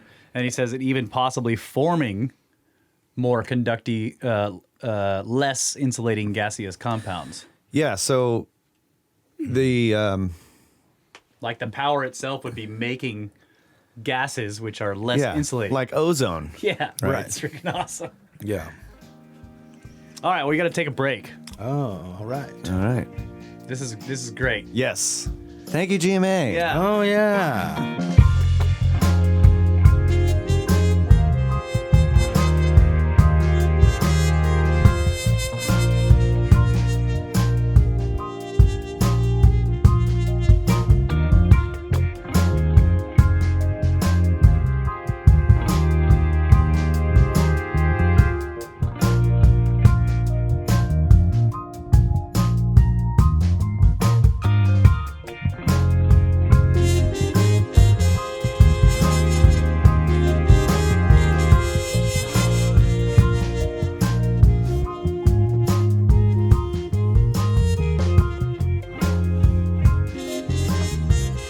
And we are back for the final segment of the final hour of Brothers of the Serpent podcast. And I didn't realize it was my turn to introduce the segment till just now. He's like looking at me like, what are you doing? I'm Gonna do it? Am I gonna do good it? job. Man, time flies when That's you're right. talking Tesla. That's right. Yeah, so we're talking about his patents now, and moving on to one of his other patents on the apparatus for transmission of electrical energy, and this is patent number 649621. And I want to take a quick moment to say that he doesn't. I haven't found in the major patents I read on his wireless transmission anything about sending current through the ground or propagating a wave within the Earth to transmit power. So nothing about Earth resonance. Nothing about Earth resonance, but he does in his Colorado Springs notes talk about a night when they had severe thunderstorms move through, and he was seeing a very large amount of lightning from these storms, and he was able to set up one of his sensitive detectors that he had built, and found that he was able to dial in the detector, and he could hear clicks coming from the lightning charges. And as the storm moved further away, those clicks got fainter and fainter. Yeah. But then at a certain point, they started louder and louder again. Yeah. And so he deduced from that you could actually stimulate standing waves in the Earth with a large enough amount of power. Yeah, so the storm was close enough to where he's picking it up say the high side of the wave or whatever. Exactly. And then it moves away and it gets to a point to where the distance from the storm to him is getting closer to zero. To a nodal point. And then as it keeps moving away, it starts reaching a point where the wave, by the time it reaches his position, is now climbing back up in energy level. Yeah. Yeah. Okay. It could also be that the storm moved into an area that wasn't as conductive, and then it moved back over an area that was like more granite, conductive. like he was on, and it was And the other thing I was thinking was ley lines or something like that. faults or something. Yeah, but I like the standing wave idea. Yeah. I mean, if it was red, because I think I remember, maybe I'm misremembering this, but I read those notes. Yeah. And he said that happened multiple times as it moved away. As it moved away. So, and it was a regular sort of, so that would more imply that it was a standing wave. And not random geographic formation. Yeah, geological formation. deposits, yeah. And so what you're seeing here is An apparatus for the an transmissions. apparatus. And on the left side, you have what are two different coils, one wrapped around the other. And so A denotes the secondary of a transformer, basically, and C denotes the primary. And down G is going to be your spark gap and power source that are stimulating the primary. And you'll notice in this drawing you don't see any capacitors on the transmitting side, and that's because Tesla had a different type of coil that he designed called a pancake coil that he found actually has internal capacitance because of how he winds the coil. And I haven't put a drawing in here of that, but basically instead of having a regular spiral, what you have is two leads that are spiraled. Oh. And then one of the leads is connected back into the other.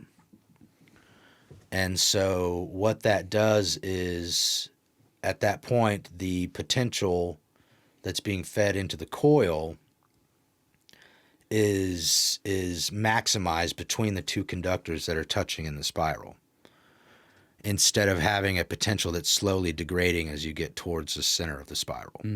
And so because you have that maximized potential between the alternating conductors, that gives you an internal capacitance for the coil as well.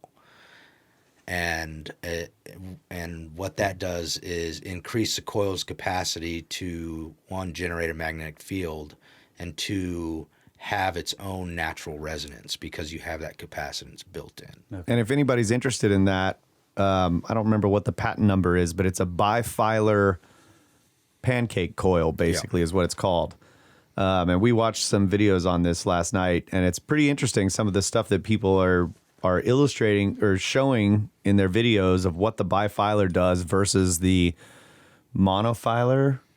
Yeah, I guess is what it is when it's just a single wire. And they show, for example, that using a bifilar coil in power generation, like if you're going to move magnets past the coil to create an electric current inside the coil, measuring the voltage and amperage and the current, and the current out of a monofilar is, say whatever it is, and then you put the bifilar coil there and you move the magnets over it, and it's way more of both. Because of the built-in capacitance? Yes, you see a higher voltage output and a higher current output. So it's more of a free lunch. Yeah. Not totally free. Yeah. But you're getting more. You can get more salad- bang for your buck. The salad is free. Maybe soup. Okay, maybe the soup is free. Yeah. So one of the guys in the video was just like, this should be being used in all electrical generators because it definitely produces. You get more power out of the motion of the spinning of the magnets next to a coil or whatever. So if you're powering a motor with diesel and you're spinning these magnets over a coil, if you make a bifilar coil instead of a monofilar coil, you're just going to get more power out of it. Yeah, which makes the whole thing more efficient because Yeah. you don't have to run the motor up so high to get. Yep. Okay. So Yeah. And so the secondary is connected to ground on one side, and the other side goes up a length of wire up to either a disc or a sphere, some kind of conducting plate. And you can think of that as basically one end of a large capacitor.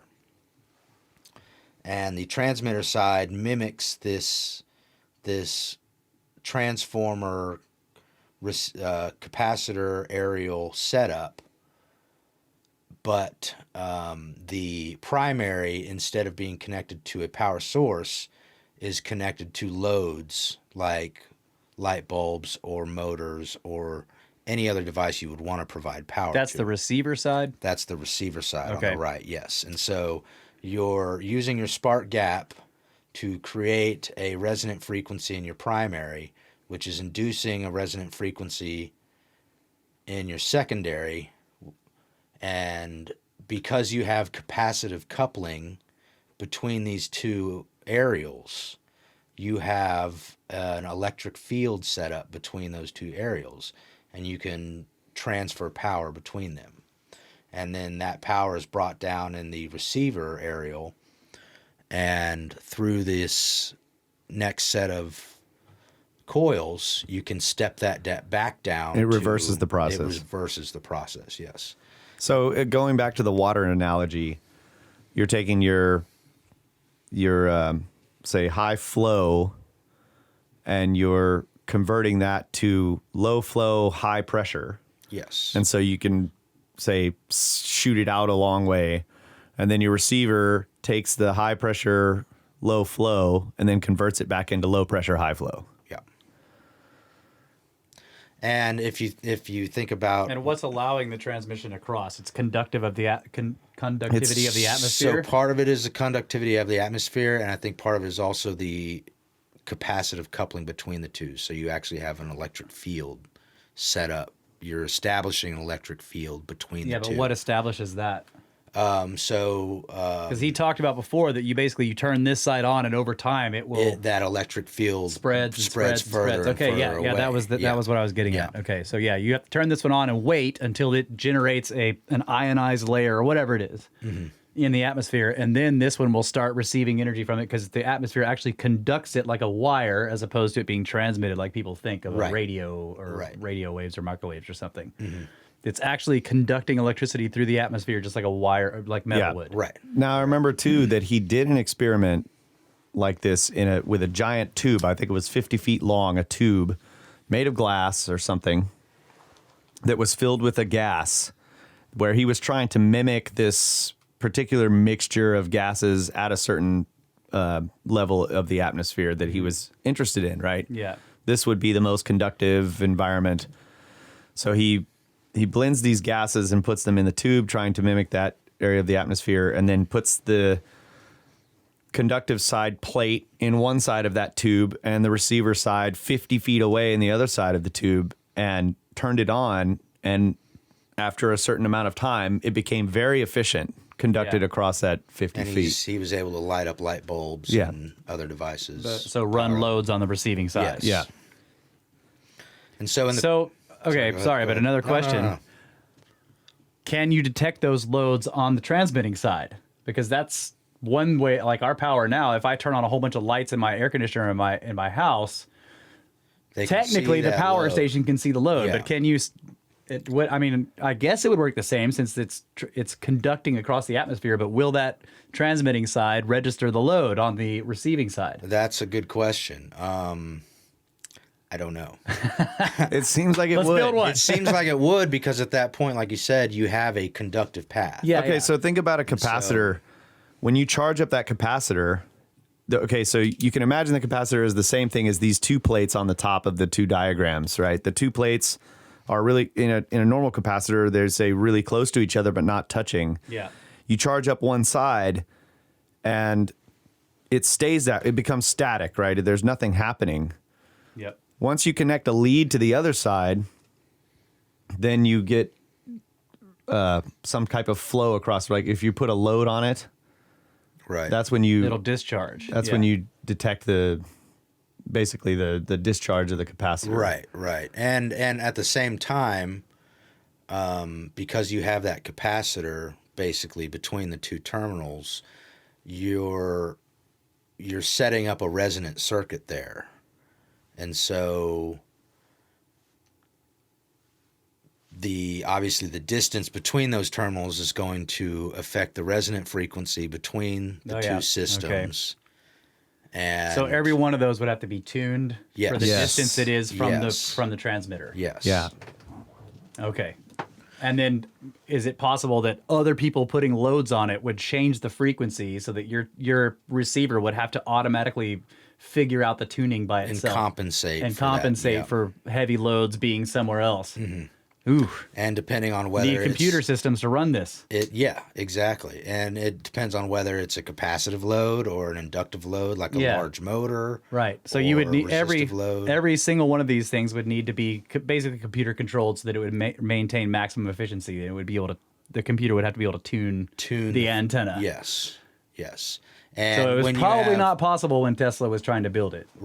right, because At least not wide distribution to multiple people because you'd have to manually tune antennas. every time someone goes and turns on a light or Yeah. turns on their AC, their air conditioner, or their fridge compressor kicks on, or Yeah. everyone gets home from work, turns on their AC, turns on their TV. Yeah. And then the other point you brought up when we talked about this before was the environmental conditions. So if there's a big storm between you and the next tower, that's going to change. So the computers would have to compensate for the resonance, right? Because there's a bunch of moisture in the air and it's now changing the conductivity Yeah. in the atmosphere. It's then changing the resonant frequency of the entire system. Right. So yeah. But the really cool thing about this kind of system, if we could get it to work, and it seems like with computer-controlled receivers, we probably could do it, or it's more likely to work now to keep everything in tune, is that remote things can be powered by the system. Airplanes can just have a receiver on them. They don't need to carry fuel with them. Because it's like, power generation stations are still burning coal or gas or whatever, or maybe you got windmills or whatever. That's a really good point. Something's generating power, but the cars and the airplanes and the ships out at sea don't need to carry giant tanks of fuel with them because they just receive it from this, and it's being burnt more efficiently at the power generating stations. Then they could burn it. And that brings up another good point is that for that airplane, because it's moving, right? You've got a tower here and a tower there. So you have this massive grid. Like get rid of all the wires, pull down all the wires off of all the telephone poles. Yeah. Roll them up into coils and attach them to the telephone poles. Right. Yeah, So now you have this, all the telephone poles still exist. They're just, the wires aren't strung between them. There's just these coils you just on each telephone pole to continue this resonant system. Yeah. So as a vehicle is moving, it's going closer and closer and closer, and then further and further away, and then closer and closer to the next one. So it would have to be constantly Constantly adjusted. because it's in motion. But that would work. I'm just saying, like with computer control now, that could be done. Yeah. Because that system is already sort of in place with how your cell phone talks to the towers, because it's getting Right. closer as you move around and drive around. Your cell phone is getting farther and farther away from the center. And yet people's voices still sound like they don't keep lagging and then getting faster and faster. Right, yeah. Well, and they do this with normal power transmission now, where, you have a set frequency. In the U.S. here, it's 60 hertz. And as people add and remove loads from that power system, the generators have to compensate for those resistive, capacitive, inductive loads and slightly adjust so that frequency stays constant. Oh, okay. Within, so that's happening in the power plus or station. minus 1%. That's happening in the That's power happening station. at the power station. or at one of the big or at the substation. substations. Yeah. Yeah, they're doing it with all the equipment in the substation. Yeah. Keeping the frequency for that area set. Yeah. Mm-hmm. Okay. Cool. Let's keep going. So Yeah. are you going to read us that? Yeah, I can read that out. The invention which forms the subject of my present application comprises a transmitting coil or conductor in which electrical currents or oscillations are produced, and which is arranged to cause such currents or oscillations to be propagated by conduction through the natural medium from one point to another, remote therefrom, and a receiving coil or conductor at such distant point adapted to be excited by the oscillations or currents propagated from the transmitter. Okay. It's designed to be excited. Yeah. Right. So it's set up to be in tune with that resonant frequency so that it will receive the maximum amount of power from that transmitter. Yeah. Right. And then he goes on to say, the length of the thin wire coil in each transformer should be approximately 1/4 of the wavelength of the electric disturbance in the circuit. This estimate being based on the velocity of propagation of the disturbance through the coil itself and the circuit with which it is designed to be used. By way of illustration, if the rate at which the current traverses the circuit, including the coil, be 185,000 miles per second, then a frequency of 925 per second would maintain 925 stationary moves in a circuit 185,000 miles long, and each wave would be 200 miles in length. For such a low frequency, which would be resorted to only when it is indispensable for the operation of motors of the ordinary kind under the conditions above assumed, I would use a secondary of 50 miles in length. By such an adjustment or proportioning of the length of wire in the secondary coil or coils, the points of highest potential are made to coincide with the elevated terminals D and D prime. And it should be understood that whatever length be given to the wires, this requirement should be complied with in order to obtain the best results. As to the elevation of the terminals D, D prime, it is obvious that this is a matter which will be determined by a number of things, as by the amount and quality of the work to be performed, by the conduction of the atmosphere, and also by the character of the surrounding country. Thus, if there be high mountains in the vicinity, the terminals should be at a greater height, and generally they should be always be at an altitude much greater than that of the highest objects near them. Cell towers. Since by the means described practically any potential that is desired may be produced, the currents through the air strata may be very small, thus reducing the loss in the air. And so obviously you have this issue where you're going to have to be raising antennas up, Yep. and it has to be based on the geography around there. Do you have mountains? Do you have, a deep valley that you have to get power down into? Yep. What is the quality of the air? How good does the power have to be on the receiving end? Like, our light bulbs don't need nearly the quality of power that, something like a computer power supply does. Or like a home just doesn't need what a big factory needs. Yes. Yeah. Yeah.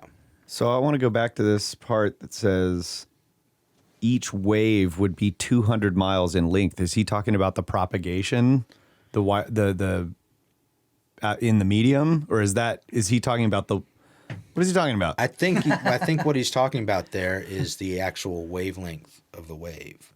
Right, the wavelength. But I mean, is that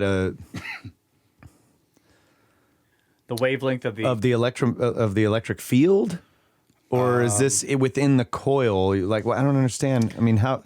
Yeah, I'm not really sure here. I think what he's talking about is at that point where you're propagating through the air, the conductive path, that frequency of Incredibly low frequency, and the wavelength itself is 200 miles in length. So you would No, it's high frequency because it's moving at light speed. yeah, but I mean, it's that's a really long wavelength. Yeah, but how long does it? If something is going to 186,000 miles a second, how long does it take? I'm just thinking for in a 200-mile long wave to hit you. If there's, you know what I'm saying? Yeah, not very long at all. Right. So yeah. it's high frequency. It's just the waves are really long. Yeah, but because it's going at light speed, Yeah, but I mean, radio waves, for example, are shorter than that. They're way shorter than this. So Yeah. this is extremely low frequency Relative to EMF, it. Yeah. Okay. Yeah. Mm-hmm. Yeah. right? I mean, what's what's the, like, I don't know. What's UHF or Yeah. yeah. ULF, or ultra low frequency, or yeah, whatever. ULF is so he says if the rate at which the current traverses the circuit, including the coil, be 185,000 miles per second, that's light speed. Light speed. Yeah. Then a frequency of 925 per second, so that's the frequency, Yeah. 925 Per second. per second. Yeah. Yeah, Which is really low It's for really low, typical, yeah. like, Well, but if you think about it, we're running off 60. yeah. yeah, so he's talking about the frequency of alternation. alternating current. Yes. Yeah, so a frequency of 925 per second would maintain 925 stationary moves in a circuit 185,000 miles long. And each wave thus would be 200 miles in length. He's Okay. just giving you Okay, this he's is the giving you alternating basic, current wave. yeah, and he's giving you the basic math. Okay. Got it. He's not saying that that's what he's building. He's just showing you that that's what it would look like, because no one's going to have a circuit 185,000 miles long. Right. No, I was just saying, okay, gotcha. Yeah. But that wavelength is the alternating current Yeah. wavelength. Yeah. And I thought it was interesting that he says for low frequency like that, you would need. It would only be resorted to when it's indispensable for the operation of motors and the ordinary kind. of Right. uses And the of the secondary would be 50 miles in length. Yeah. Like, This guy did not coil- care about using copper. He was No. like, bring us all the copper you got. Well, how many miles of copper do you think are coiled around big generators at a power station? Miles and miles and miles of the stuff. oh, I'm sure. Yeah. So I don't think 50 Remember miles we were on that road trip, and the two massive trucks that were like 3 tractor trailer long, giant trailers with this huge black thing wrapped in black Yeah. like tarp or whatever was sitting in the middle. And we were like, what is that? road trip? I don't think he was No, there. we were. It was me and Russ and Yeah, Laura. I took We some went to the pictures of beach, it, yeah. Oh, okay. and the guys like parked way out there on the road because there was no way they could turn into the gas station. And they Yeah. walk in, and I asked them what it was, and they were armatures for giant motors. Yeah. motors or generators for a power station. Yeah, so the question is he talking about, he says I would use a secondary of 50 miles in length. Is he saying that that's how long the wire wire. that's wrapped On on the the coil is? coil, Okay, yeah. so yeah, that's not, I don't think that's about that much. I would presume that isn't that long of a coil wire for a big giant generator. Yeah. But maybe it is, I don't know. But some of those enormous generators probably have miles and miles and miles of wire Yeah. coiled in there. How many miles of wire is on some of the biggest generators, Watcher? You figure that out? He could probably figure it out. Let's see what he comes back with there. I mean, that's easy Watcher shit right there. And so what I did was I drew up a circuit model for his receiver and transmitter. And so on the left Okay. side, you have V2, which is your power source, and S2, which is your switch. So basically assume this is your spark gap generator Okay. right here. And again, we have C1 going in parallel with an inductor, which is actually in this case going to Your be primary. your transformer, your primary on your transformer. and then your secondary would be the smaller coil. The And we're talking about those plate coils now. Smaller wire, more windings. yeah, smaller wire, more windings, and you have the same thing on the other side where you have your receiver, primary and secondary, and in this case I used the capacitor C3 as a load. Okay. And in the middle, you can think, so the That's the capacitance of the air. that would be going up to your antenna, and then you'd have a capacitance between the two antennas. Yeah.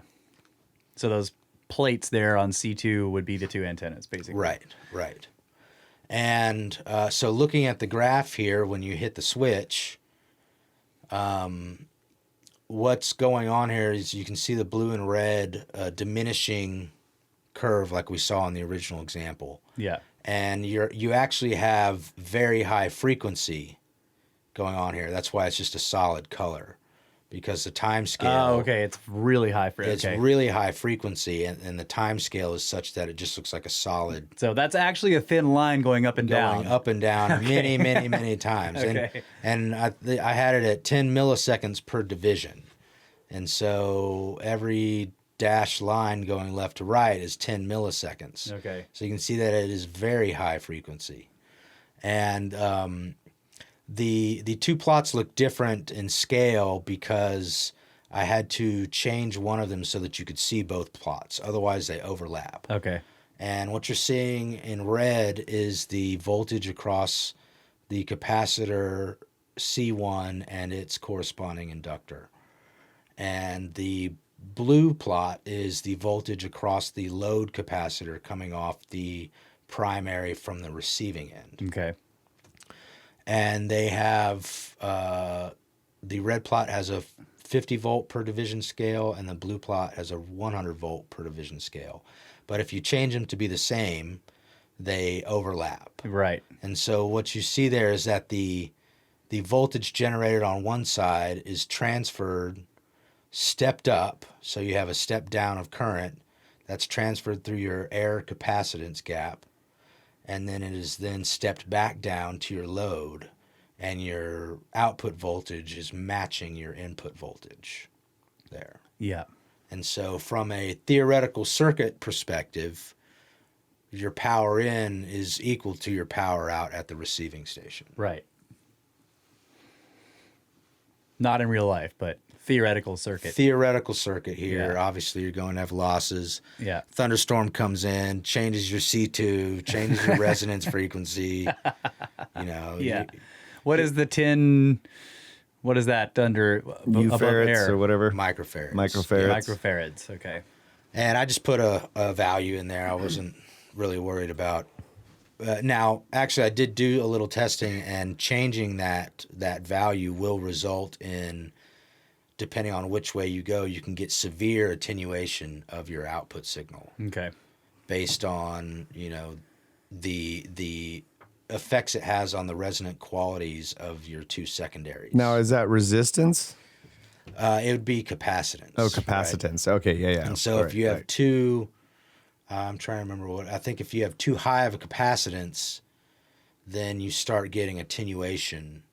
Yeah, because the air starts holding all of that energy. It's filling Yeah. up a giant tank. The water tank becomes massive at high capacitance, and so it's all up there. Right. And it's changing the resonance coupling between these two. So, okay. So it has to be tuned by a computer. yeah. And so your swing is pushing on this side, and this is at a different resonance, and so the swing isn't pushing at the right time for the other side, basically. Yeah. And so that takes us to Tesla's ultimate goal. The Or at UFO least on top of the tower. The UFO on top of the tower. I mean, we saw this in Men in Black too. yeah.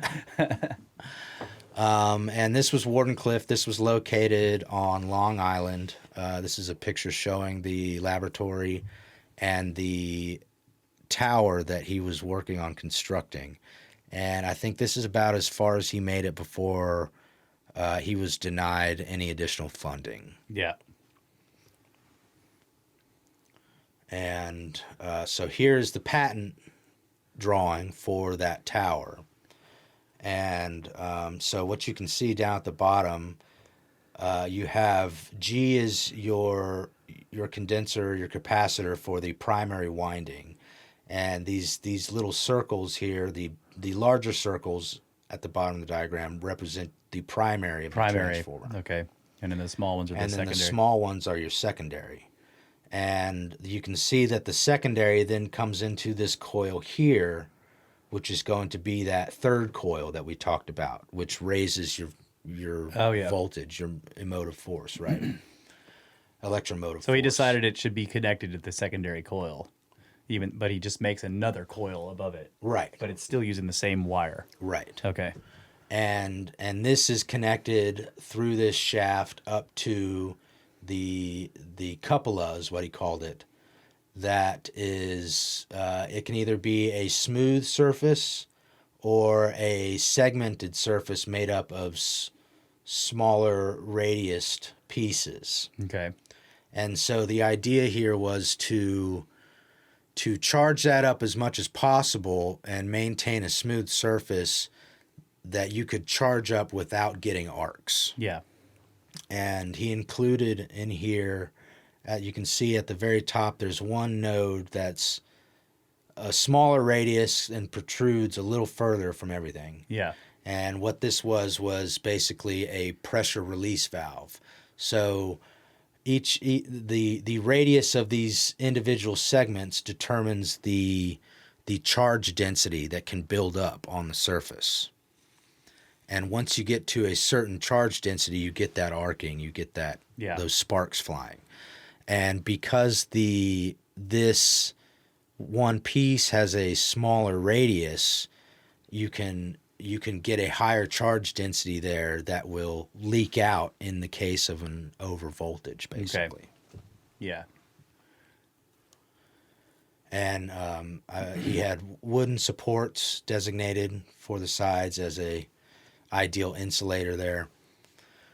And you can see here he has the same, at point D and H, he has the same type of hood, protective hood that we saw in the Colorado Springs lab where those giant arcs were coming out from that's it, right? what that is. Yeah, it's a hood. And what he says here, and this is from patent 1,119,732, apparatus for transmitting electrical energy. In endeavoring to adapt currents or discharges of very high tension or high voltage to various valuable uses as the distribution of energy through wires from central plants to distant places of consumption, or the transmission of powerful disturbances to great distances through the natural or non-artificial media, I have encountered difficulties in confining considerable amounts of electricity to the conductors and preventing its leakage over their supports, or its escape into the ambient air, which always takes place when the electric surface density reaches a certain value. The intensity of the effect of a transmitting circuit with a free or elevated terminal is proportionate to the quantity of electricity displaced, which is determined by the product of the capacity of the circuit, the pressure, and the frequency of the currents employed. So basically the inductance and capacitance, the voltage which you're putting into it, and the frequency that the system resonates. The frequency of the alternating current. Yes, Okay. that the system resonates at. To produce an electrical movement of the required magnitude, it is desirable to charge the terminal as highly as possible, for while a great quantity of electricity may also be displaced by a large capacity charged to low pressure, there are disadvantages met with in many cases when the former is made too large. The chief of these are due to the fact that an increase of the capacity entails a lowering of the frequency of the impulses or discharges and a diminution of the energy of vibration. Diminution? Yeah, diminution. This will be understood when it is borne in mind that a circuit with a large capacity behaves as a slack spring, whereas one with a small capacity acts like a stiff spring vibrating more vigorously. Therefore, in order to attain the highest possible frequency, which for certain purposes is advantageous, and apart from that, to develop the greatest energy in such a transmitting circuit, I employ a terminal of relatively small capacity, which I charge to as high a pressure as practicable. To accomplish this result, I have found it imperative to so construct the elevated conductor that its outer surface, on which the electrical charge chiefly accumulates, has itself a large radius of curvature, or is composed of separate elements which, irrespective of their own radius of curvature, are arranged in close proximity to each other, and so that the outside ideal surface enveloping them is of a large radius. Yeah. Okay. Because that spreads out the charge, Yeah. right? Yeah. Evidently, the smaller the radius of curvature, the greater, for a given electric displacement, will be the surface density, and consequently the lower the limiting pressure to which the terminal may be charged without electricity escaping into the air. Right. So he needs the large surface so we can charge it way up Without it arcing without it out. arcing out, and that which is a loss. Yeah. Man, if he had the technology of today Yeah. to work on this idea, Yeah. I mean, because you think about some of the stuff I read about, him experimenting with stuff. He would go try to find, these steel manufacturers to make him, the finest piece of, give me the finest rod of steel you Yeah. can Yeah. make. Yeah. Because he's wanting consistency in the Yeah. metal, and it's just like, you think about those, just with the materials that he was able to work with, like he's building stuff out of wood because it's the best insulator. I mean, they can make so much stuff today with aggregates or the steel construction capabilities. Oh, the steel you can go buy basically anywhere these days. Yeah. Is Way so much higher quality than Yes. what you could get back in his day. Yeah. And it would be so easy for him to contract somebody to build some massive, incredibly smooth and symmetrical toroid or whatever it Yeah, was. think That of he, the machining abilities we have. yeah. Yeah. Man. And so this is a circuit Too soon. diagram of Wardenclyffe, and it's basically the same thing that you saw with the previous circuit diagram, where you have your spark gap generator on the left-hand side represented by V2 and S2. And then you have your C1 in parallel with your transformer primary, which would be your first capacitor inductor pair. And then you have your secondary connected to the third inductor he talked about, L1 here, which would be your mast. Okay. And then that goes up to your cupola, and that would form the left-hand side of the C2 capacitor plate.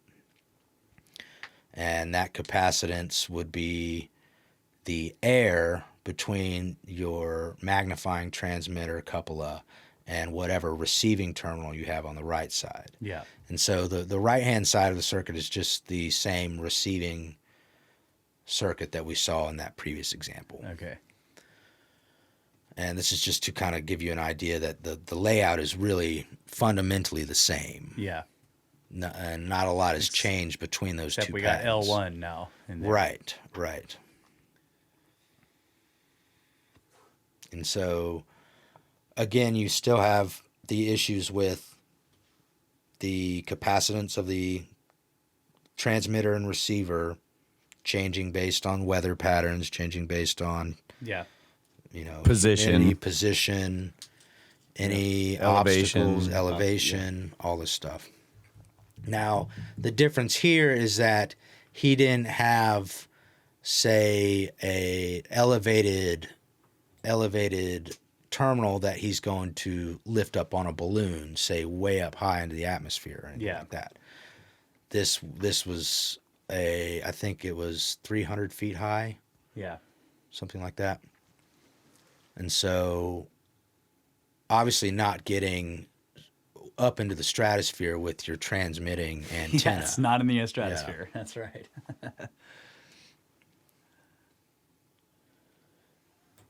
All right. And I think that's all the slides I got. So now we can Okay, so talk about stuff. let's talk about Well, I the wanted to know how does that change the wavelength over there? Does that L1 mast change the readout that you get on when you run? So the behavior is basically the same, Okay. and really what it affects is the. I thought you were going to give us a big reveal on now. Look what it does to the wavelength. Oh, no, it's basically the It's same. the same, okay. It does change somewhat the frequency response, so you'll get a different frequency, and you can see a higher voltage spike peak. from it. Yeah. Okay, so 2 things then we can discuss before we close this out, or unless Kyle's got more. But the 2 I would talk about is, number 1, the power has to come from somewhere. That's what I was going to talk about. Yes. We would need to talk about this idea That it's free energy. It's not. He needs a source of power. it was never free energy. Right. I think what he was, because he did speak in sort of like glowing terms about this idea of the transmission of energy, Yeah. right? And that's, I think it's the I don't know, semantics maybe about how he was talking about this distribution of power. Yeah. But I've read a bunch of his speeches that he gave about this and the stuff that he said, but I never got the idea that he was ever talking about free energy, that he was Yeah. like stealing from some secret out of the universe. He Yeah. was just saying we can transmit it without wires. But you also have to imagine that at the time that he's developing all of this technology, there is a lot of free lunch type of stuff that he's figuring out, like, making Yeah. stuff more efficient, right? Right. Yeah. That's true. He's working on, because a lot of the designs of the day were very cumbersome. There was a lot of resistance, a lot of losses based on design. Yeah. And like you think about the spark gap thing, like how much materials are you going through to keep this thing Maintaining your spark maintaining all this stuff? It's very expensive. So he kept, like, when you look at his patents going from the windings, when he starts designing motors and going from DC to AC, it becomes like, oh my gosh, He's making them more efficient. making them more and more efficient. And so a lot of the things that he's talking about is like, dude, there's so much energy available here to exploit. Yeah. It has to be done in a certain way to make it more efficient and more efficient and more efficient. And maybe a system like this would be able to eventually exploit some kind of free energy type. Because, the sun dumps an enormous amount of energy into the atmosphere every day. I can't remember what I it think is. it's a constant 160 petawatts. Yeah, or something it's like ridiculous amounts of energy. And if a system like this could, like we built something like that, which is using still, because you could build this system without changing anything else. You don't have to change. All your hydroelectric and your coal or your gas power plants, they stay the way they are. Yeah. So going back to your initial point, you have to have a power source to Pump into this. to input into Yeah. the tower This that is then transmits it. This is a transmission system. Yeah. That requires no power lines. That's Right. the point Right. that I always get from it, is that it isn't free energy. Now maybe we build something like this and find out that there are better free lunches, and we can stop running the other power plants eventually, because we can suck those hundreds of petawatts out of the atmosphere. Well, and also you have line losses through transmitting power over long distances Right. on conductors. Yeah. So if you can find a more efficient conductor, say in the air, Yeah. then you've just already gotten made that it more side salad efficient. for free. Yeah. And I still notice that all of these still need grounds, right? So that's the other side. He doesn't talk about this much, but all those grounds are also, they don't have to be resonant, but those grounds are important. Yeah. It's got to be plugged into the planet. Yeah. Because you're actually pulling it out of the planet with your power source to begin with. Yeah, that's right. You're creating that potential between the ground Yeah. and The whatever. ground is completing the circuit between the source of the power and the use of the power. Yeah. Through the planet, no matter what it's made of, rock, water, whatever. Yeah, because You have to complete the circuit. That's what those 2 grounds are doing right there. and I like to think about it like he talked about he wrote about it in terms of the spring, and you read a part where he's talking about a loose slack spring versus a tight spring, right? Yeah. Well, in that scenario, he's talking about frequency, So when you flick a tight spring, the frequency of vibration is much faster. But another way he talked about it using springs as an analogy was the potential difference. So in the ground, you have a certain potential of the earth, right? And so to get this power, the electric current or whatever your power source is in a way you're winding a spring. One side of the spring is connected to the earth, and you're creating this potential difference by winding up the top of that spring that's coming out of the earth. And so the earth is holding the other end of the spring, which requires some right? It's never going to let go. You are trying to do something where you're winding the top to get that potential difference, and then you can start letting the spring go. Yeah. But if you wind it too much, you might make the earth spin faster. That's a big problem. Yeah, so that's a very useful analogy. Yeah. Because the earth is, because when you let the spring go, you're basically transferring that that energy back to equilibrium with the earth. Yeah. The other thing he says quite often when he's discussing this kind of thing in his presentations and sometimes in his patents is that you can view the earth, electrically speaking, as a small steel ball. Mm-hmm. That you put a lead on any side of that steel ball and you put another one on the other end, and the electricity will move through the steel ball in an instant and go out the other wire. Yeah. And the earth, and because of the speed of light, which is what electricity travels at, you can basically view the earth as a little ball bearing in terms of how fast electricity can move from one part of it to another if it's being conducted through the earth itself. Yeah.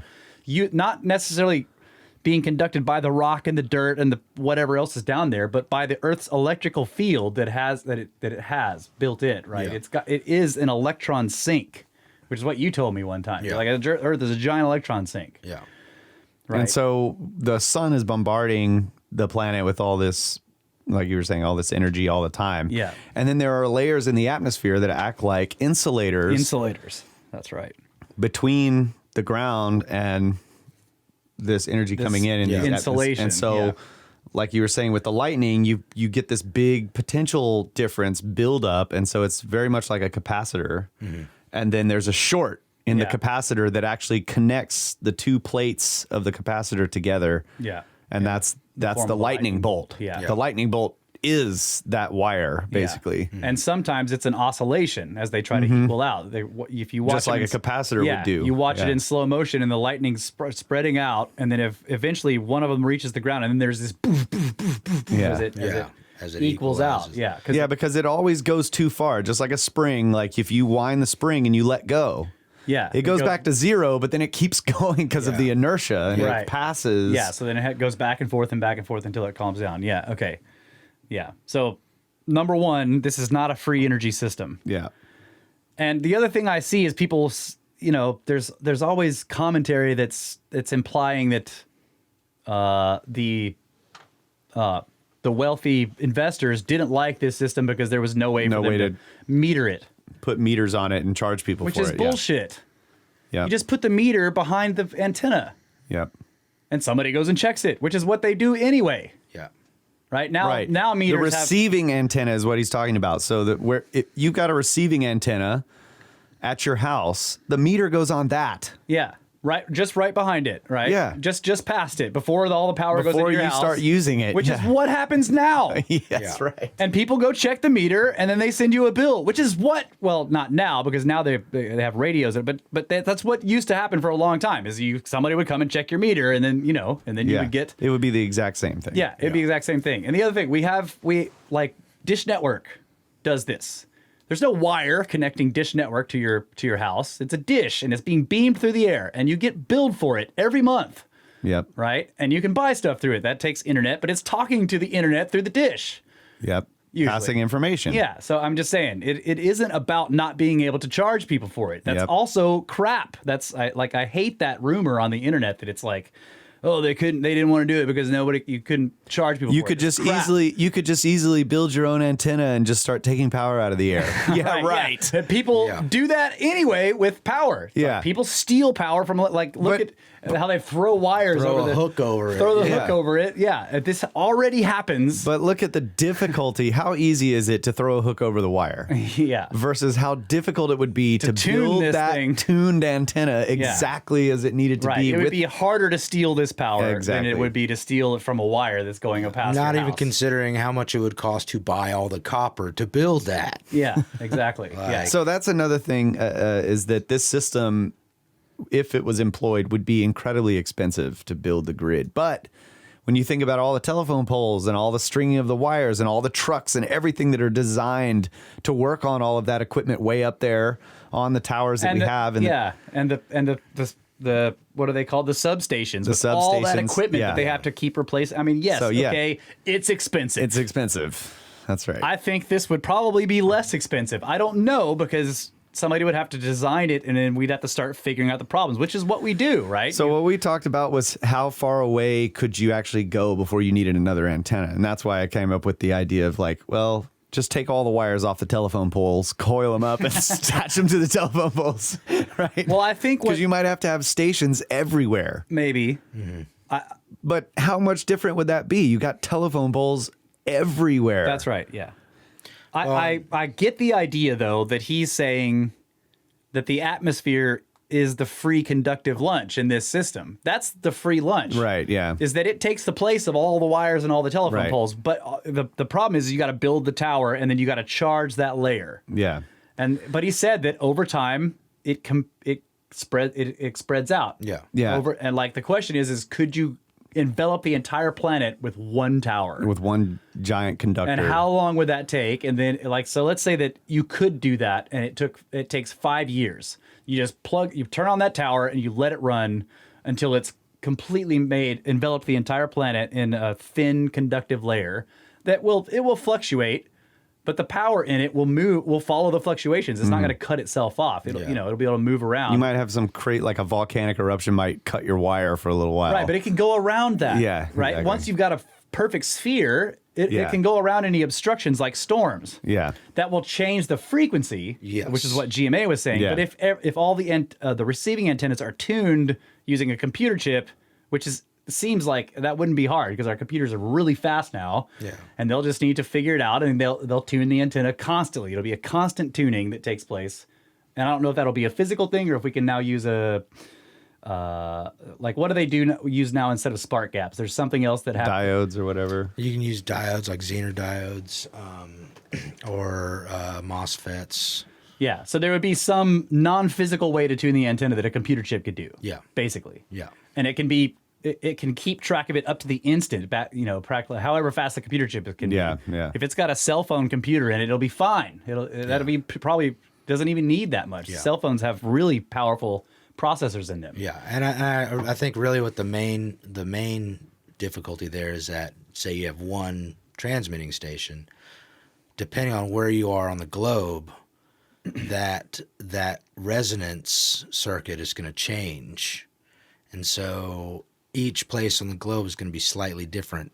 Yeah. As far as their settings. Yeah, so the computers would have to just keep track of it. Yeah. So here's the other thing too, is that And it should most likely you wouldn't have every person in every house having their own tower. You would have your local tower, and then you would have distribution lines. Yeah. That's true. So you get rid of these long range transmission lines that have to clear cut, 200-yard wide areas of forest and go over mountains and just all, they do all this stuff to run they these build giant massive transmission lines Yeah. on So you wide could- cleared fields. at Yeah. least at Hundreds first, of miles. Yeah. hundreds and hundreds of miles. At least at first, you can get rid of those. Yeah.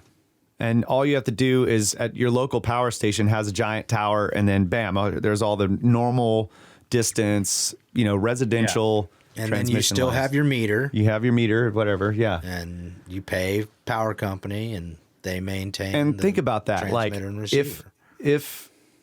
if a city is growing and outgrowing its power like its own power station's abilities or whatever, or a new power station is built, you don't have to build transmission lines anywhere. And they're doing it all the time. You drive down the highway, you see, oh yeah, they're putting up a new set of just massive transmission towers, lines going somewhere from somewhere, or they're putting up all the windmills everywhere, and then they got to build transmission lines from those. Yeah. All those windmills have to go to some sort of central. All of that would just go away. It would you put a tower there. And I think that as technology, as the tech, not our tech, but as the tech for this system got better and better, you would be able to get rid of even those, and they would just be little individual antennas that would be able to finely tune themselves wherever they were. You could carry it around with you. That's what I mean. Like if you put it on a car, the car doesn't need a battery or an engine. It just needs like a motor, like an electrical motor, and the antenna just pulls the power out of the air, and you drive the car around, and you get charged for it. Mm-hmm. Yeah. Eventually, it would get to that point, as long as the computers could non-physically tune the antenna, right? Yeah, if you could get the receiver that low to the ground. Yeah, if the receiver doesn't have to be way up there. Yeah. And the other thing is that, and they already do this in some ways with power lines, but you can have coexisting different frequency energies moving through the same conductor, right? Yeah. So, like he was saying, one problem is what you need to run certain things, or for high industries that require a lot of power, you need a low frequency whatever. But then for normal house loads, or you use a way higher frequency, which has much less losses, you can run those through the same atmospheric layer because they won't interfere with each other, and the antennas just have to be tuned to the right frequency to pick up whichever power it needs. They just become a complex wave at that point. Right. Yeah. So there's a complex wave, and so you've got some towers that are designed to put out the really high voltage stuff that like big factories need. And then the other towers, there will probably be a lot more of them that are designed to put out the other things that for residential and street lights and whatever. Yeah. I mean, a street light you just put the antenna on top of it and it just turns the light on. It's already a tower. Yeah. But yeah, maybe you're right. In the beginning, or maybe it would be impossible to get the receivers to that low to the ground. Low, yeah. So initially you would have power receiving stations that would power like a whole neighborhood or something. Or even the whole city, maybe. I don't know if you would want to run that much power through one thing, but yeah, you could separate them out. But to me, it seems like eventually we'd be able to get it to where, it would power your cell phone. You don't need batteries anywhere. The thing about this kind of technology, or these types of steps in technology, is once you build it and you start running it, and everybody becomes familiar with it, and engineers start using it and learn it, people start realizing, oh, I could do this, oh, I can do that, and so all these inventions get built around a certain type of technology. Yeah. Like look at computers. Yeah. First it took this massive room, and now it's like that. It is changed so massively from what the original idea was. Yeah. Nobody ever expected it. And so you would probably have, like you're saying, this would become... It would change the world. It would, yeah, absolutely. Even if it's at the beginning. But it would still cost you money. That's right. It wouldn't be free. Adamu. It's not free. It's not free. So there was one other... I said I had two things, points. and I can't remember what the other one was now. So maybe we covered What it. do you got to say about it? Yeah, you said you were going to be skirp derping a little bit, and I didn't hear any... Well, no. I said at the beginning that I'm in no way skirping the idea that this isn't possible. Right. It never sounded like that, so why did you say it? I was just... Okay. Just... You were basically precluding it with that. I'm not here to disprove this. I'm not here to skirp the idea of this. Okay. But you're not getting free lunch here. Okay, yeah. I'm a skirp on that because that's not what he was talking about. Yeah. Yeah, I completely agree. I think that was what a big point, like the two big points that were made here was that this looks like it's possible and that it's not free. Yeah. That it's a transmission system, not a generating system. Right. And I think that it's just left to be determined by experimentation if his ideas were right. Yeah. Can you ionize that layer? Can you put enough energy up there? Can you build a system that won't leak the energy out in arcing?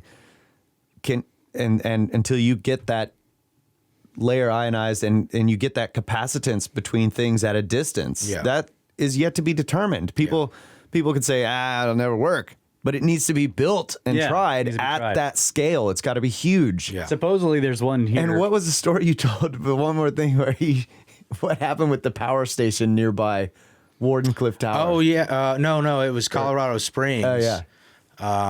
One night he was doing testing and he was pushing it to like some of the highest voltages he had done at that point, and all of a sudden he just lost power.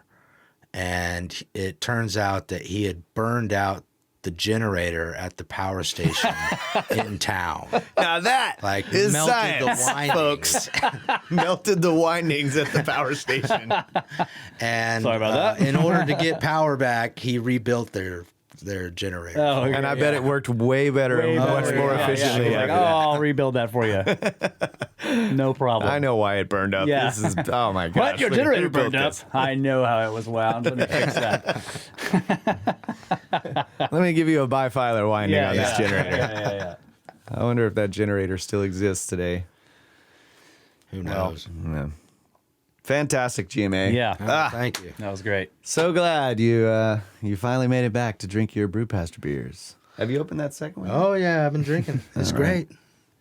Yeah, so the watcher's Fantastic asking beers. about a glowing sky layer. I don't think that it would light the sky up. He did imply in one of his speeches that you could induce part of the sky over a city if you wanted to glow at night to light instead of having to use Like a neon light. Right. Yeah. He did say that, but it wouldn't just light up the whole sky permanently. We're talking about invisible conductance here. Right? Yeah, I believe so. It might yeah. mess with the auroras. But it just depends on where it I don't know, man. There could be patches of, gases that might actually light up because of that electric field. Yeah. Kind of like a neon light. Yeah. Yeah. It probably would do it. And I don't know, how would you control that? Like, you may just be like, you're out there one day and like, boom. You're like, oh my God, it's daylight. Yeah, maybe that would happen, or maybe they would get out of the way Yeah. because by doing that they're putting a load on the system, and that he was saying that that's self-correcting for the most part in atmospheric gases. So I don't know. Yeah, I do think that he did write about that, saying that you could illuminate could. parts of the sky if you wanted to. Right, but he implied that you would be able to control it. This would be something that was controlled and on purpose. Yeah. Well, and I think, if you do start ionizing a pocket of gas up there, because you're ionizing it, it's heating up, and it's because it's not in a contained vessel, it's going to expand and Yep. distribute And displace. and displace out into the rest of the medium, right? Yeah, And yeah. so at a certain point, because you don't have enough of that concentrated pocket, you're not going to be lighting anything up anymore. Yeah. Right? Yeah. So there definitely would be some hurdles, as you talked about, environmental conditions, mainly geographical conditions, stuff like that, that may prove to be very difficult to overcome. Mm-hmm. It just has to be tried. Yeah, so supposedly there's one here on the way to Dallas. You can see it.